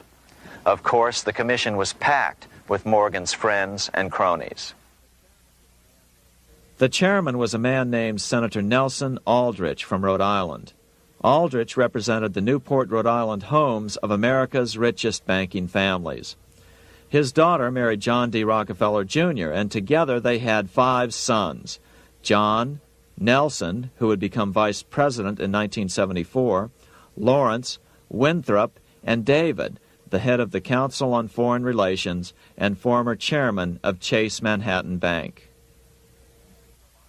As soon as the National Monetary Commission was set up, Senator Aldrich immediately embarked on a 2-year tour of Europe, where he consulted at length with the private central bankers in England, France, and Germany. The total cost of his trip alone to the taxpayers was $300,000, an astronomical sum in those days. Shortly after his return, on the evening of November 22, 1910, some of the wealthiest and most powerful men in America boarded Senator Aldrich's private rail car and in the strictest secrecy journeyed to this place, Jekyll Island, off the coast of Georgia. With the group came Paul Warburg. Warburg had been given a $500,000 per year salary to lobby for the passage of a privately owned central bank in America, by the investment firm Kuhn, Loeb and Company. Warburg's partner in this firm was a man named Jacob Schiff, the grandson of the man who shared the Green Shield house with the Rothschild family in Frankfurt. Schiff, as we'll find out later, was in the process of spending $20 million to finance the overthrow of the Tsar in Russia. These three European banking families, the Rothschilds, the Warburgs, and the Schiffs, were interconnected by marriage down through the years, just as their American banking counterparts, the Morgans, Rockefellers, and Aldriches were. Secrecy was so tight that all 7 primary participants were cautioned to use only first names to prevent servants from learning their identities. Years later, one participant, Frank Vanderlip, president of National City Bank of New York and a representative of the Rockefeller family, confirmed the Jekyll Island trip in a February 9, 1935 edition of the Saturday Evening Post. I was as secretive, indeed as furtive as any conspirator. Discovery, we knew, simply must not happen, or else all our time and effort would be wasted. If it were to be exposed that our particular group had got together and written a banking bill, that bill would have no chance whatever of passage by Congress. The participants came here to figure out how to solve their major problem, how to bring back a privately owned central bank. But there were other problems that needed to be addressed as well. First of all, the market share of the big national banks was shrinking fast. In the first 10 years of the century, the number of U.S. banks had more than doubled to over 20,000. By 1913, only 29% of all banks were national banks, and they held only 57% of all deposits. As Senator Aldrich later admitted in a magazine article, before passage of this act, the New York bankers could only dominate the reserves of New York. Now, we are able to dominate the bank reserves of the entire country. Therefore, something had to be done to bring these new banks under their control. As John D. Rockefeller put it, quote, "Competition is sin," close quote. Secondly, the nation's economy was so strong that corporations were starting to finance their expansions out of profits instead of taking out huge loans from large banks. In the first 10 years of the new century, 70% of corporate funding came from profits. In other words, American industry was becoming independent of the money changers, and that trend had to be stopped. All the participants knew that these problems could be hammered out into a workable solution, but perhaps their biggest problem was a public relations problem, the name of the new bank. That discussion took place right here in this room, one of the many conference rooms in this sprawling hotel, today known as the Jekyll Island Club Hotel. Aldrich believed that the word bank should not even appear in the name. Warburg wanted to call the legislation the National Reserve Bill or the Federal Reserve Bill. The idea here was to give the impression that the purpose of the new central bank was to stop bank runs, but also to conceal its monopoly character. However, it was Aldrich, the egotistical politician, who insisted it be called the Aldrich Bill. After 9 days at Jekyll Island, the group dispersed. The new central bank would be very similar to the old Bank of the United States. It would be given a monopoly over U.S. currency and create that money out of nothing. How does the Fed create money out of nothing? It's a four-step process. But first, a word on bonds. Bonds are simply promises to pay, or government IOUs. People buy bonds to get a secure rate of interest. At the end of the term of the bond, the government repays the bond plus interest, and the bond is destroyed. There are about $3.6 trillion worth of these loans or bonds at present. Now here's the Fed money-making process. Step 1. The Federal Open Market Committee approves the purchase of U.S. bonds on the open market. Step 2. The bonds are purchased by the Fed from whoever is offering them for sale on the open market. Step 3. The Fed pays for the bonds with electronic credits to the seller's bank, which in turn credits the seller's bank account. The trick is that these credits are based on nothing. The Fed just creates them. Step 4. The banks use these deposits as reserves. They can loan out over 10 times the amount of their reserves to new borrowers, all at interest. In this way, a Fed purchase of, say, $1 million worth of bonds gets turned into over $10 million in bank accounts. The Fed, in effect, creates 10% of this totally new money, and the banks create the other 90%. To reduce the amount of money in the economy, the process is just reversed. The Fed sells bonds to the public, and the money flows out of the purchaser's local bank. Loans must be reduced by 10 times the amount of the sale. So, a Fed sale of $1 million in bonds results in $10 million less money in the economy. So how does this benefit the bankers whose representatives huddled at Jekyll Island? First, it totally misdirected banking reform efforts from proper solutions. Second, it prevented a proper debt-free system of government finance, like Lincoln's greenbacks, from making a comeback. The bond-based system of government finance forced on Lincoln after he created greenbacks was now cast in stone.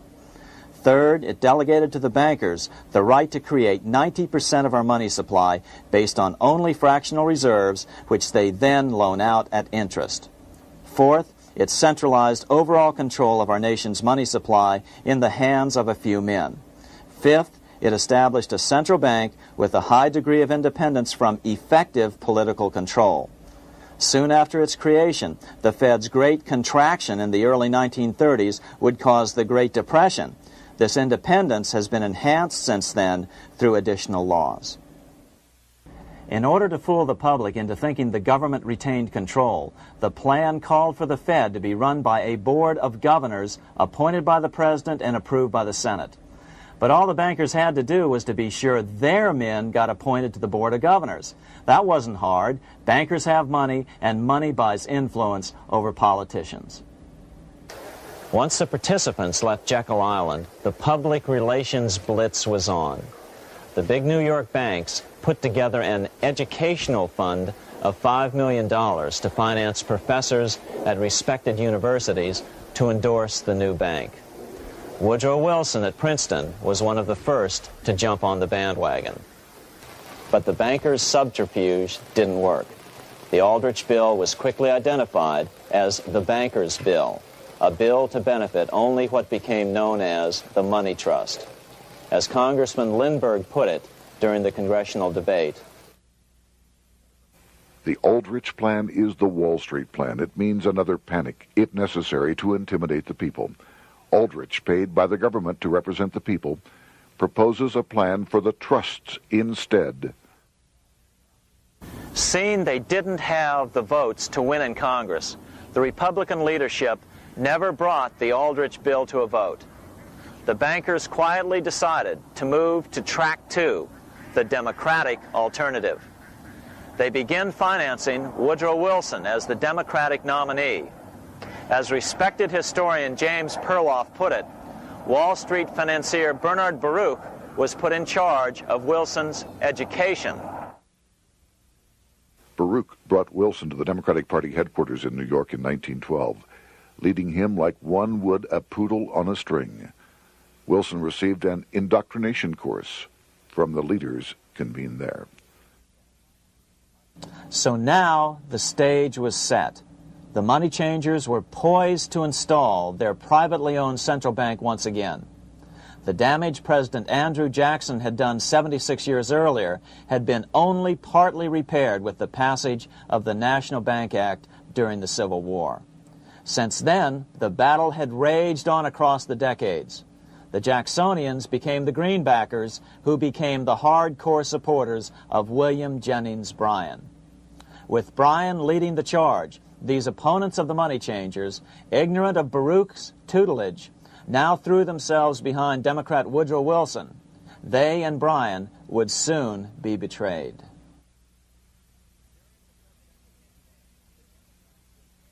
During the presidential campaign, the Democrats were careful to pretend to oppose the Aldrich bill.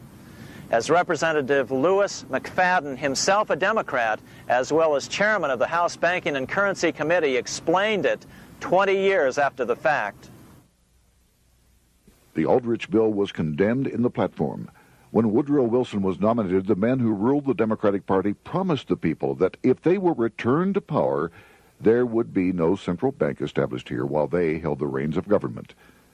13 months later, that promise was broken, and the Wilson administration, under the tutelage of those sinister Wall Street figures who stood behind Colonel House, established here in our free country the worm-eaten, monarchical institution of the King's Bank, to control us from the top downward and to shackle us from the cradle to the grave.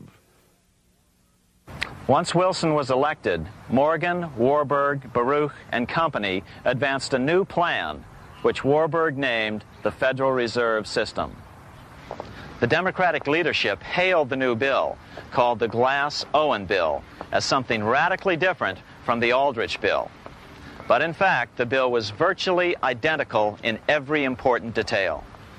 In fact, so vehement were the Democratic denials of similarity that Paul Warburg, the father of both bills, had to step in to reassure his paid friends in Congress that the two bills were virtually identical. Brushing aside the external differences affecting the shells, we find the kernels of the two systems very closely resembling and related to one another. But that admission was for private consumption only. Publicly, the money trust trotted out Senator Aldrich and Frank Vanderlip, the president of Rockefeller's National City Bank of New York and one of the Jekyll Island Seven, to oppose the new Federal Reserve System. Years later, however, Vanderlip admitted in the Saturday Evening Post that the two measures were virtually identical. Although the Aldrich Federal Reserve Plan was defeated when it bore the name Aldrich, nevertheless, its essential points were all contained in the plan that finally was adopted. As Congress neared a vote, they called Ohio attorney Alfred Crozier to testify. Crozier noted the similarities between the Aldrich bill and the Glass-Owen bill. The bill grants just what Wall Street and the big banks for 25 years have been striving for: private instead of public control of currency. It, the Glass-Owen bill, does this as completely as the Aldrich bill. Both measures rob the government and the people of all effective control over the public's money, and vest in the banks exclusively the dangerous power to make money among the people scarce or plenty. During the debate on the measure, senators complained that the big banks were using their financial muscle to influence the outcome. "There are bankers in this country who are enemies of the public welfare," said one senator. What an understatement. Despite the charges of deceit and corruption, the bill was finally snuck through the Senate on December 22, 1913, after most senators had left town for the holidays, after having been assured by the leadership that nothing would be done until long after the Christmas recess. On the day the bill was passed, Congressman Lindbergh prophetically warned his countrymen that this act establishes the most gigantic trust on earth. When the president signs this bill, the invisible government by the monetary power will be legalized. The people may not know it immediately, but the day of reckoning is only a few years removed. The worst legislative crime of the ages is perpetrated by this banking bill. On top of all this, only weeks earlier, Congress had finally passed a bill legalizing income tax. Why was the income tax law important? Because bankers finally had in place a system which would run up a virtually unlimited federal debt. How would the interest on this debt be repaid? Never mind the principal. Remember, a privately owned central bank creates the principal out of nothing. The federal government was small then. Up to then, it had subsisted merely on tariffs and excise taxes. No, just as with the Bank of England, the interest payments had to be guaranteed by direct taxation of the people. The money changers knew that if they had to rely on contributions from the states, eventually the individual state legislatures would revolt and either refuse to pay the interest on their own money or at least bring political pressure to bear to keep the debt small. It is interesting to note that in 1895, the Supreme Court had found a similar income tax law to be unconstitutional. The Supreme Court even found a corporate income tax law unconstitutional in 1909. As a result, Senator Aldrich hustled a bill for a constitutional amendment allowing income tax through the Congress. The proposed 16th Amendment to the Constitution was then sent to the state legislatures for approval. But some critics claim that the 16th Amendment was never ratified by the necessary 3/4 of the states. In other words, the 16th Amendment may not be legal. But the money changers were in no mood to debate the fine points. By October of 1913, Senator Aldrich had hustled the income tax bill through Congress. Without the power to tax the people directly and bypass the states, the Federal Reserve Bill would be far less useful to those who wanted to drive America deeply into their debt. A year after the passage of the Federal Reserve Bill, Congressman Lindbergh explained how the Fed created what we have come to call the business cycle and how they use it to their advantage.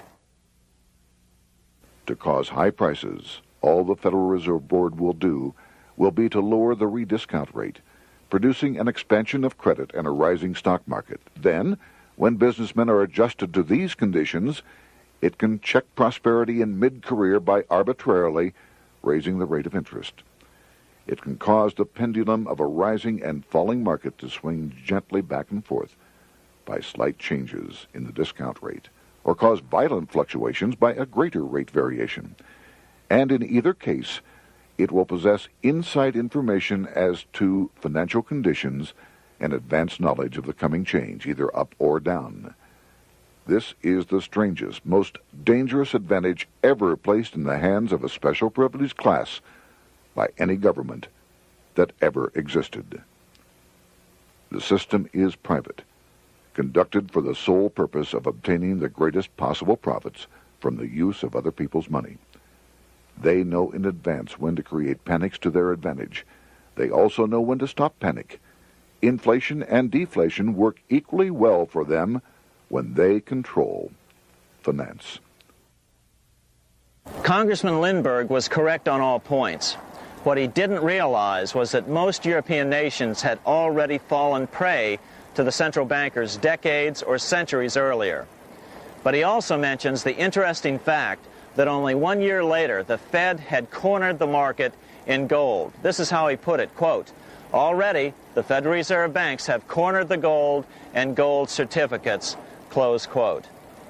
But Congressman Lindbergh was not the only critic of the Fed. Congressman Lewis McFadden, the chairman of the House Banking and Currency Committee from 1920 to 1931, remarked that the Federal Reserve Act brought about a superstate controlled by international bankers and international industrialists acting together to enslave the world for their own pleasure. Notice how McFadden saw the international character of the stockholders of the Federal Reserve. Another chairman of the House Banking and Currency Committee in the 1960s, Wright Patman from Texas, put it this way. In the United States today, we have in effect two governments. We have the duly constituted government, then we have an independent, uncontrolled, and uncoordinated government in the Federal Reserve System, operating the money powers which are reserved to Congress by the Constitution. Even the inventor of the electric light, Thomas Edison, joined the fray in criticizing the system of the Federal Reserve. If our nation can issue a dollar bond, it can issue a dollar bill. The element that makes the bond good makes the bill good also. The difference between the bond and the bill is the bond lets money brokers collect twice the amount of the bond and an additional 20%, whereas the currency pays nobody but those who contribute directly in some useful way. It is absurd to say that our country can issue $30 million in bonds and not $30 million in currency. Both are promises to pay. But one promise fattens the usurers, and the other helps the people. 3 years after the passage of the Federal Reserve Act, even President Wilson began to have second thoughts about what had been unleashed during his first term in office. We have come to be one of the worst ruled, one of the most completely controlled governments in the civilized world, no longer a government of free opinion, no longer a government by a vote of the majority, but a government by the opinion and duress of a small group of dominant men. Some of the biggest men in the United States in the field of commerce and manufacture are afraid of something. They know that there is a power somewhere so organized, so subtle, so watchful, so interlocked, so complete, so pervasive, that they had better not speak above their breath when they speak in condemnation of it. Before his death in 1924, President Wilson realized the full extent of the damage he had done to America when he confessed, "I have unwittingly ruined my government." So finally, the money changers, those who profit by manipulating the amount of money in circulation, had their privately owned central bank installed again in America. The major newspapers, which they also owned, hailed passage of the Federal Reserve Act of 1913, telling the public that now depressions could be scientifically prevented. The fact of the matter was that now depressions could be scientifically created.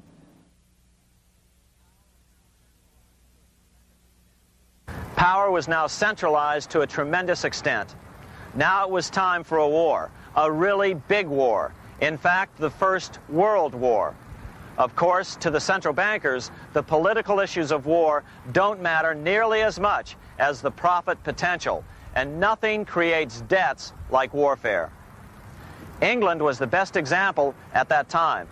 During the 119-year period between the founding of the Bank of England and Napoleon's defeat at Waterloo, England had been at war for 56 years, and much of the remaining time she'd been preparing for war. In World War I, the German Rothschilds loaned money to the Germans, the British Rothschilds loaned money to the British, and the French Rothschilds loaned money to the French. In America, J.P. Morgan was the sales agent for war materials to both the British and the French. In fact, 6 months into the war, Morgan became the largest consumer on earth, spending $10 million a day. His offices here at 23 Wall Street were mobbed by brokers and salesmen trying to cut a deal. In fact, it got so bad that the bank had to post guards at every door and at the partners' homes as well. Many other New York bankers made out as well from the war. President Wilson appointed Bernard Baruch to head the War Industries Board. According to historian James Perloff, both Baruch and the Rockefellers profited by some $200 million during the war. But profits were not the only motive. There was also revenge. The money changers never forgave the czars for their support of Lincoln during the Civil War. Also, Russia was the last major European nation to refuse to give in to the privately owned central bank scheme. 3 years after World War I broke out, the Russian Revolution toppled the Tsar and installed the scourge of communism. Jacob Schiff of Kuhn Loeb and Company bragged from his deathbed that he had spent $20 million towards the defeat of the Tsar. Money was funneled from England to support the revolution as well. Why would some of the richest men in the world financially back communism, the system that was openly vowing to destroy the so-called capitalism that made them wealthy? Researcher Gary Allen explained it this way. If one understands that socialism is not a share the wealth program, but is, in reality, a method to consolidate and control the wealth, then the seeming paradox of super-rich men promoting socialism becomes no paradox at all. Instead, it becomes logical, even the perfect tool of power-seeking megalomaniacs. Communism, or more accurately socialism, is not a movement of the downtrodden masses, but of the economic elite. As W. Cleon Skousen put it, In his 1970 book, The Naked Capitalist, power from any source tends to create an appetite for additional power. It was almost inevitable that the super-rich would one day aspire to control not only their own wealth, but the wealth of the whole world.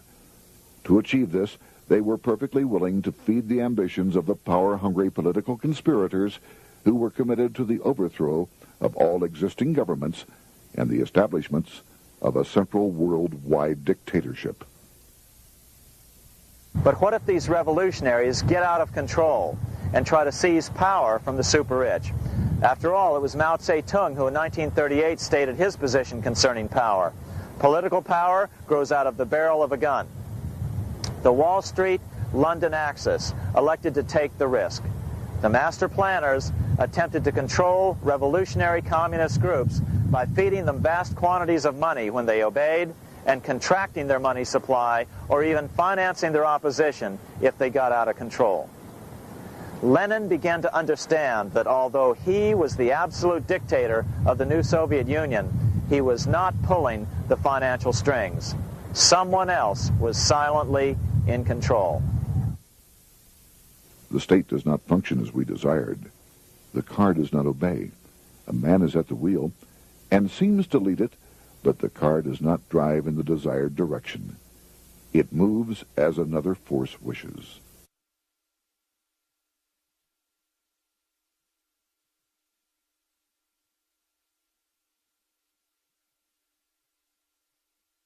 Who is behind it? Representative Louis T. McFadden, the chairman of the House Banking and Currency Committee throughout the 1920s and into the Great Depression years of the 1930s, explained it this way. The course of Russian history has indeed been greatly affected by the operations of international bankers.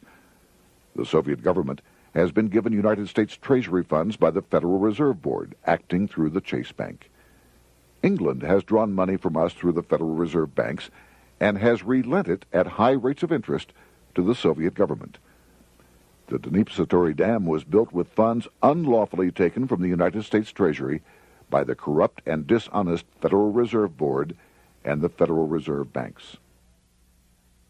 In other words, the Fed and the Bank of England, at the behest of the international bankers who controlled them, were creating a monster, one which would fuel 7 decades of unprecedented communist revolution, warfare, and most importantly, debt. In case you think there's some chance that the money changers got communism going and then lost control, in 1992, the Washington Times reported that Russian President Boris Yeltsin was upset that most of the incoming foreign aid was being siphoned off, quote, straight back into the coffers of Western banks in debt service, close quote.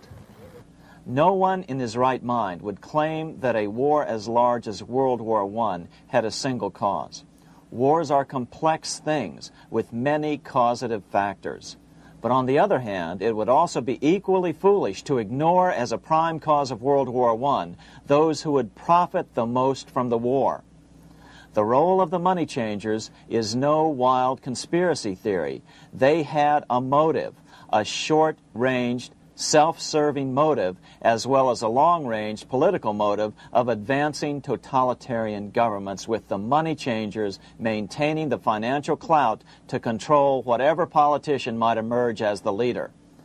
Next, we'll see what the money changers' ultimate political goal is for the world.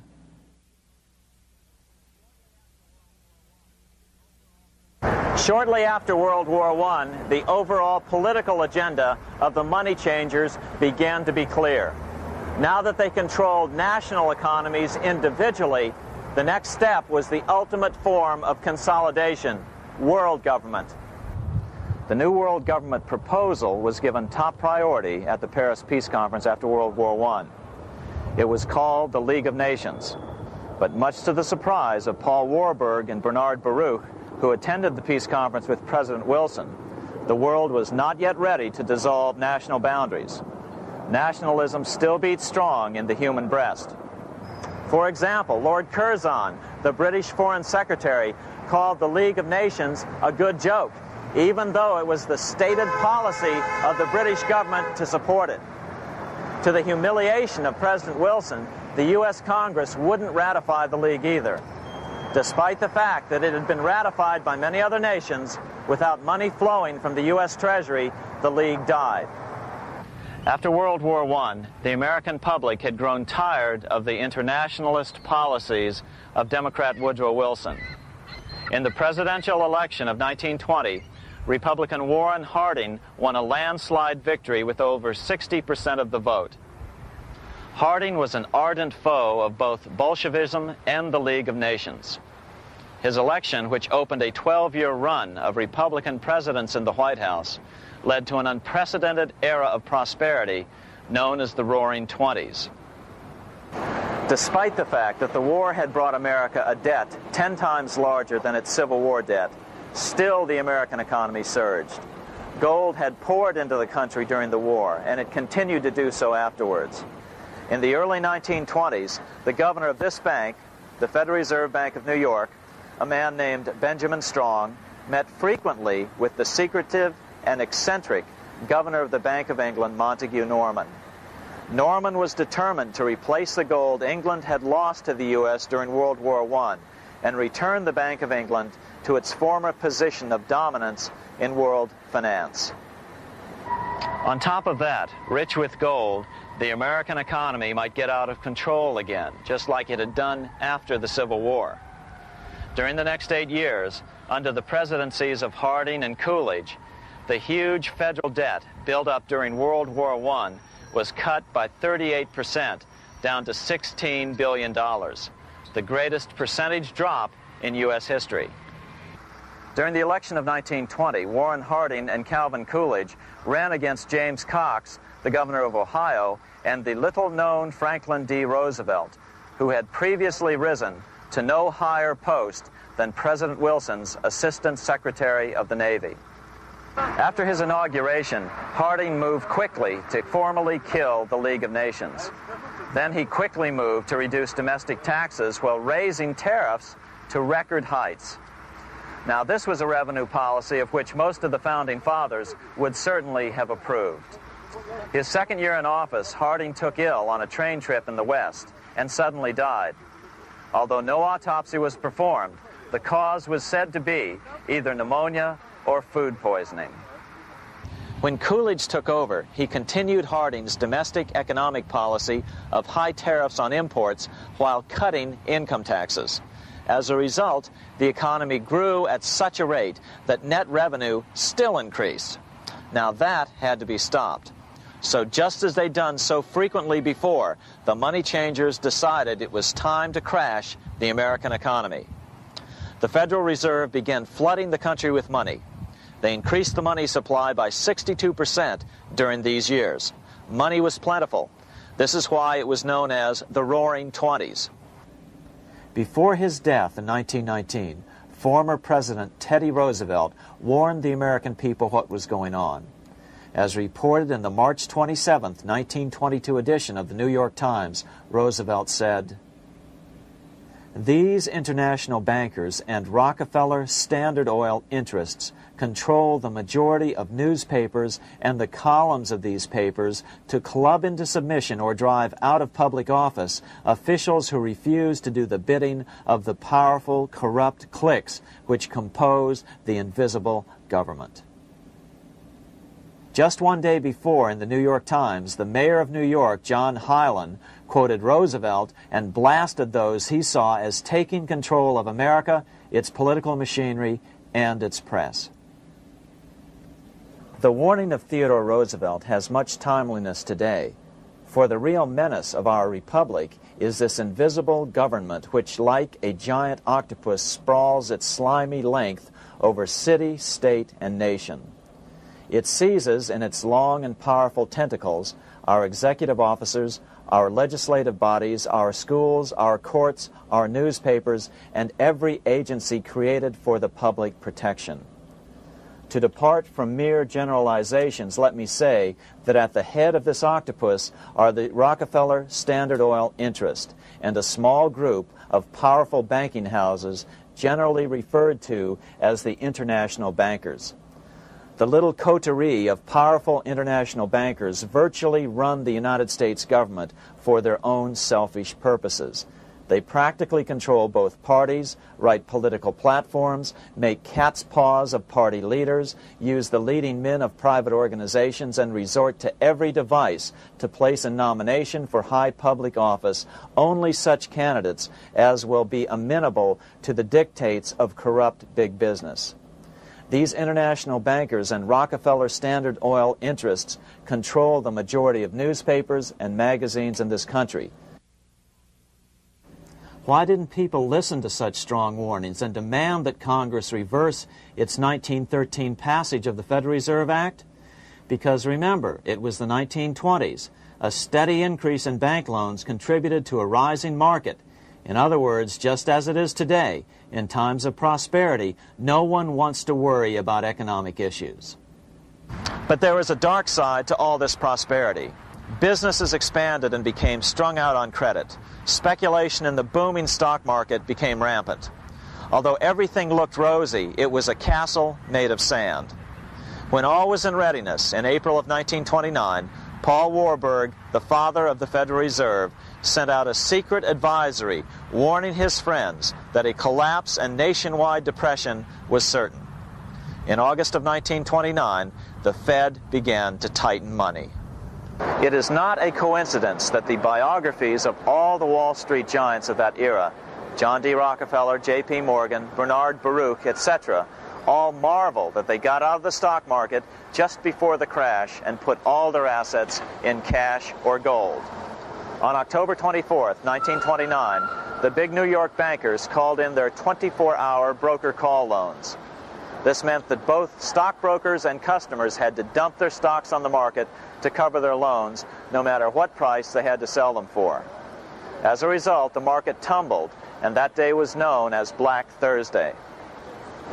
According to John Kenneth Galbraith, writing in The Great Crash, 1929, at the height of the selling frenzy, Bernard Baruch brought Winston Churchill into the visitors' gallery of the New York Stock Exchange here to witness the panic and impress him with his power over the wild events down on the floor. Congressman Louis McFadden, chairman of the House Committee on Banking and Currency from 1920 to 1931, knew who to blame. He accused the Fed and the international bankers of orchestrating the crash. It was not accidental. It was a carefully contrived occurrence. The international bankers sought to bring about a condition of despair here so that they might emerge as rulers of us all. But McFadden went even farther. He openly accused them of causing the crash in order to steal America's gold. In February 1931, in the midst of the Depression, he put it this way. I think it can hardly be disputed that the statesmen and financiers of Europe are ready to take almost any means to reacquire rapidly the gold stock which Europe lost to America as the result of World War I.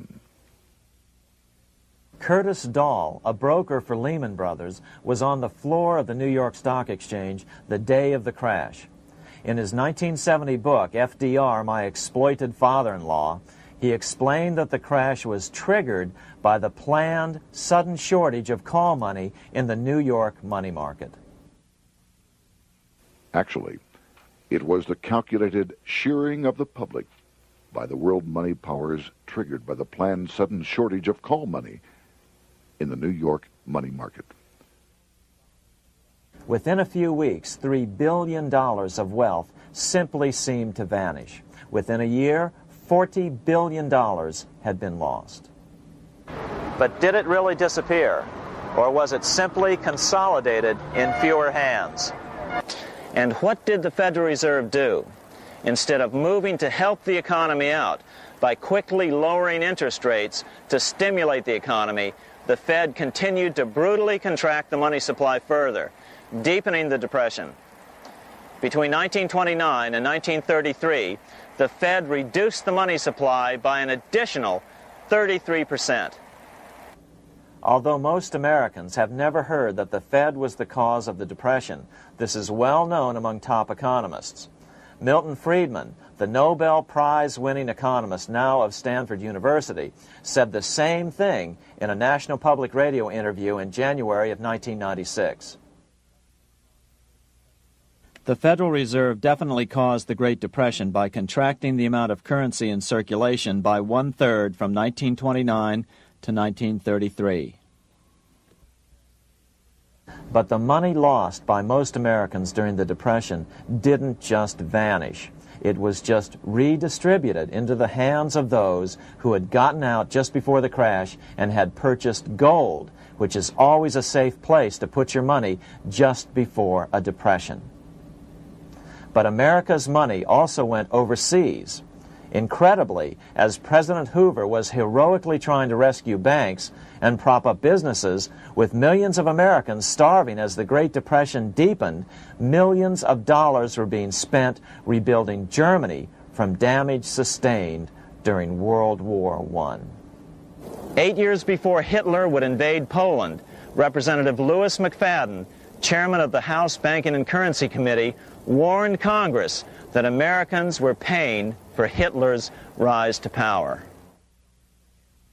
After World War I, Germany fell into the hands of the German international bankers. Those bankers bought her, and they now own her lock, stock, and barrel. They have purchased her industries, they have mortgages on her soil, they control her production, they control all her public utilities. The international German bankers have subsidized the present government of Germany, and they have also supplied every dollar of the money Adolf Hitler has used in his lavish campaign to build up a threat to the government of Brüning. When Brüning fails to obey the orders of the German international bankers, Hitler is brought forth to scare the Germans into submission. Through the Federal Reserve Board, over $30 billion of American money has been pumped into Germany. You have all heard of the spending that's taken place in Germany. Modernistic dwellings, her great planetariums, her gymnasiums, her swimming pools, her fine public highways, her perfect factories. All this was done on our money. All this was given to Germany through the Federal Reserve Board. The Federal Reserve Board has pumped so many billions of dollars into Germany that they dare not name the total. Franklin D. Roosevelt was swept into office during the 1932 presidential election. Once Roosevelt was in office, however, sweeping emergency banking measures were immediately announced, which did nothing but increase the Fed's power over the money supply. Then, and only then, did the Fed finally begin to loosen the purse strings and feed new money out to the starving American people. At first, Roosevelt railed against the money changers as being the cause of the Depression. Believe it or not, this is what he said on March 4th, 1933, in his inaugural address. Practices of the unscrupulous money changers stand indicted in the court of public opinion, rejected by the hearts and minds of men. The money changers have fled from their high seats in the temple of our civilization. But 2 days later, Roosevelt declared a bank holiday and closed all banks. Later that year, Roosevelt outlawed private ownership of all gold bullion and all gold coins with the exception of rare coins. Most of the gold in the hands of the average American was in the form of gold coins. The new decree was, in effect, a confiscation. Those who didn't comply risk as much as 10 years in prison and a $10,000 fine, the equivalent of $100,000 today. Out in small-town America, some people didn't trust Roosevelt's order. Many were torn between keeping their hard-earned wealth or obeying the government. Those who did turn in their gold were paid the official price for it, $20.66 per ounce. So unpopular was the confiscation order that no one anywhere in government would take credit for authoring it.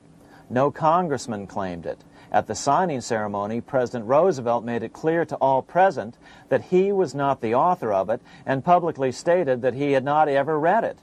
Even his Secretary of the Treasury said he'd never read it either, saying it was, quote, what the experts wanted. Roosevelt convinced the public to give up their gold by saying that pooling the nation's resources was necessary to get America out of the Depression. With great fanfare, he ordered a new bullion depository built to hold the mountain of gold the U.S. government was illegally confiscating. By 1936, the U.S. bullion depository at Fort Knox was completed, and in January 1937, the gold began to flow into it. The rip-off of the ages was about to proceed. In 1935, once the gold had all been turned in, the official price of gold was suddenly raised to $35 per ounce.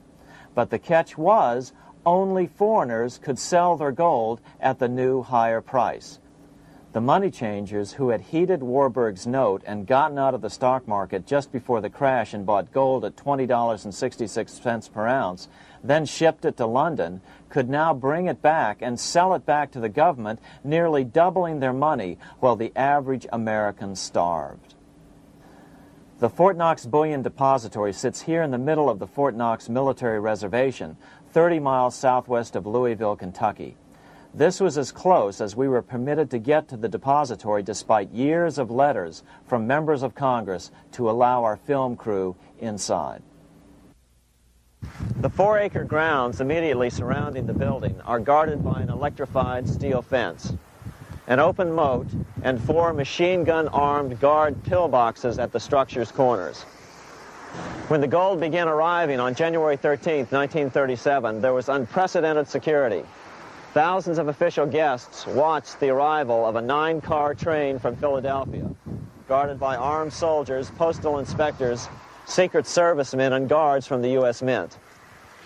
It was all great theater.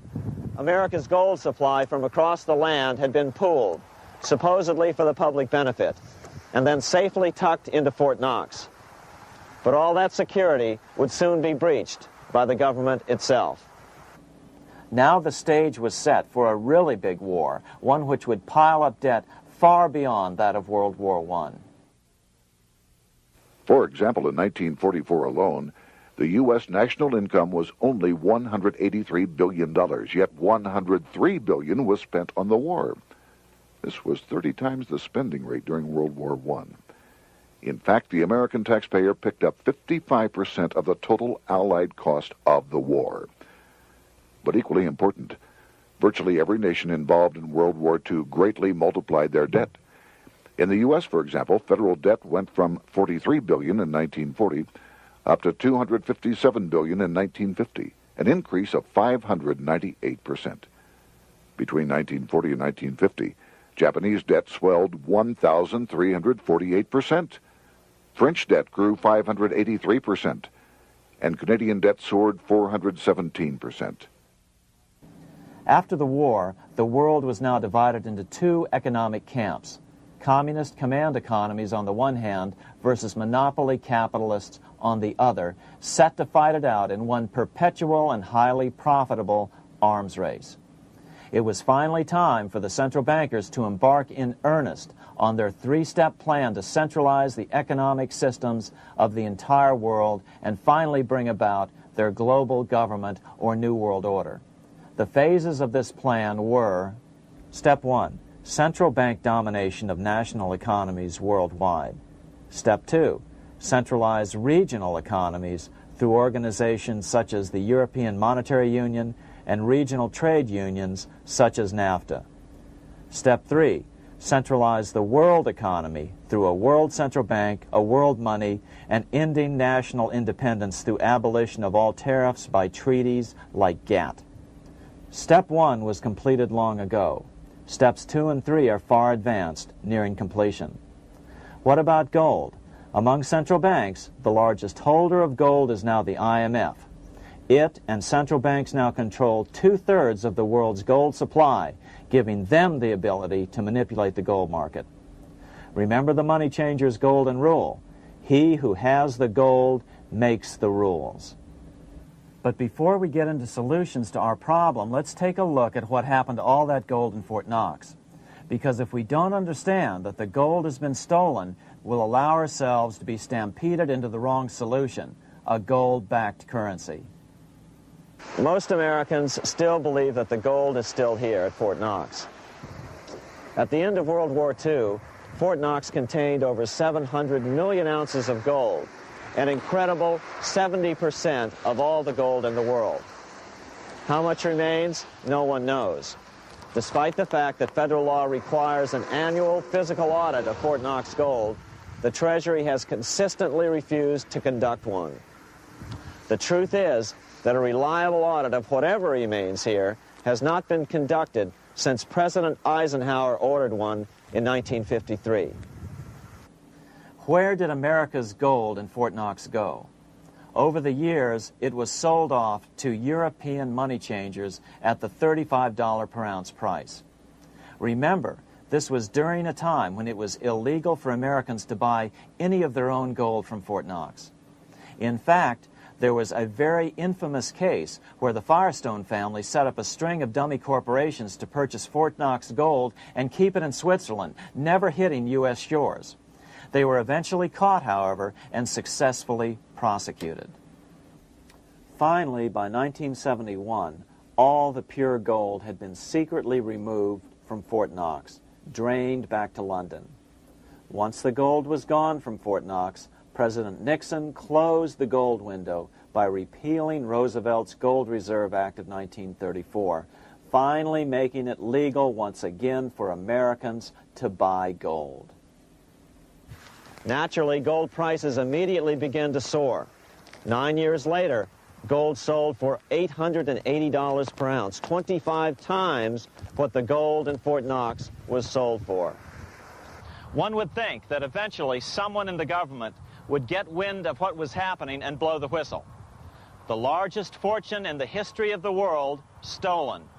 Shades of the old James Bond film, Goldfinger.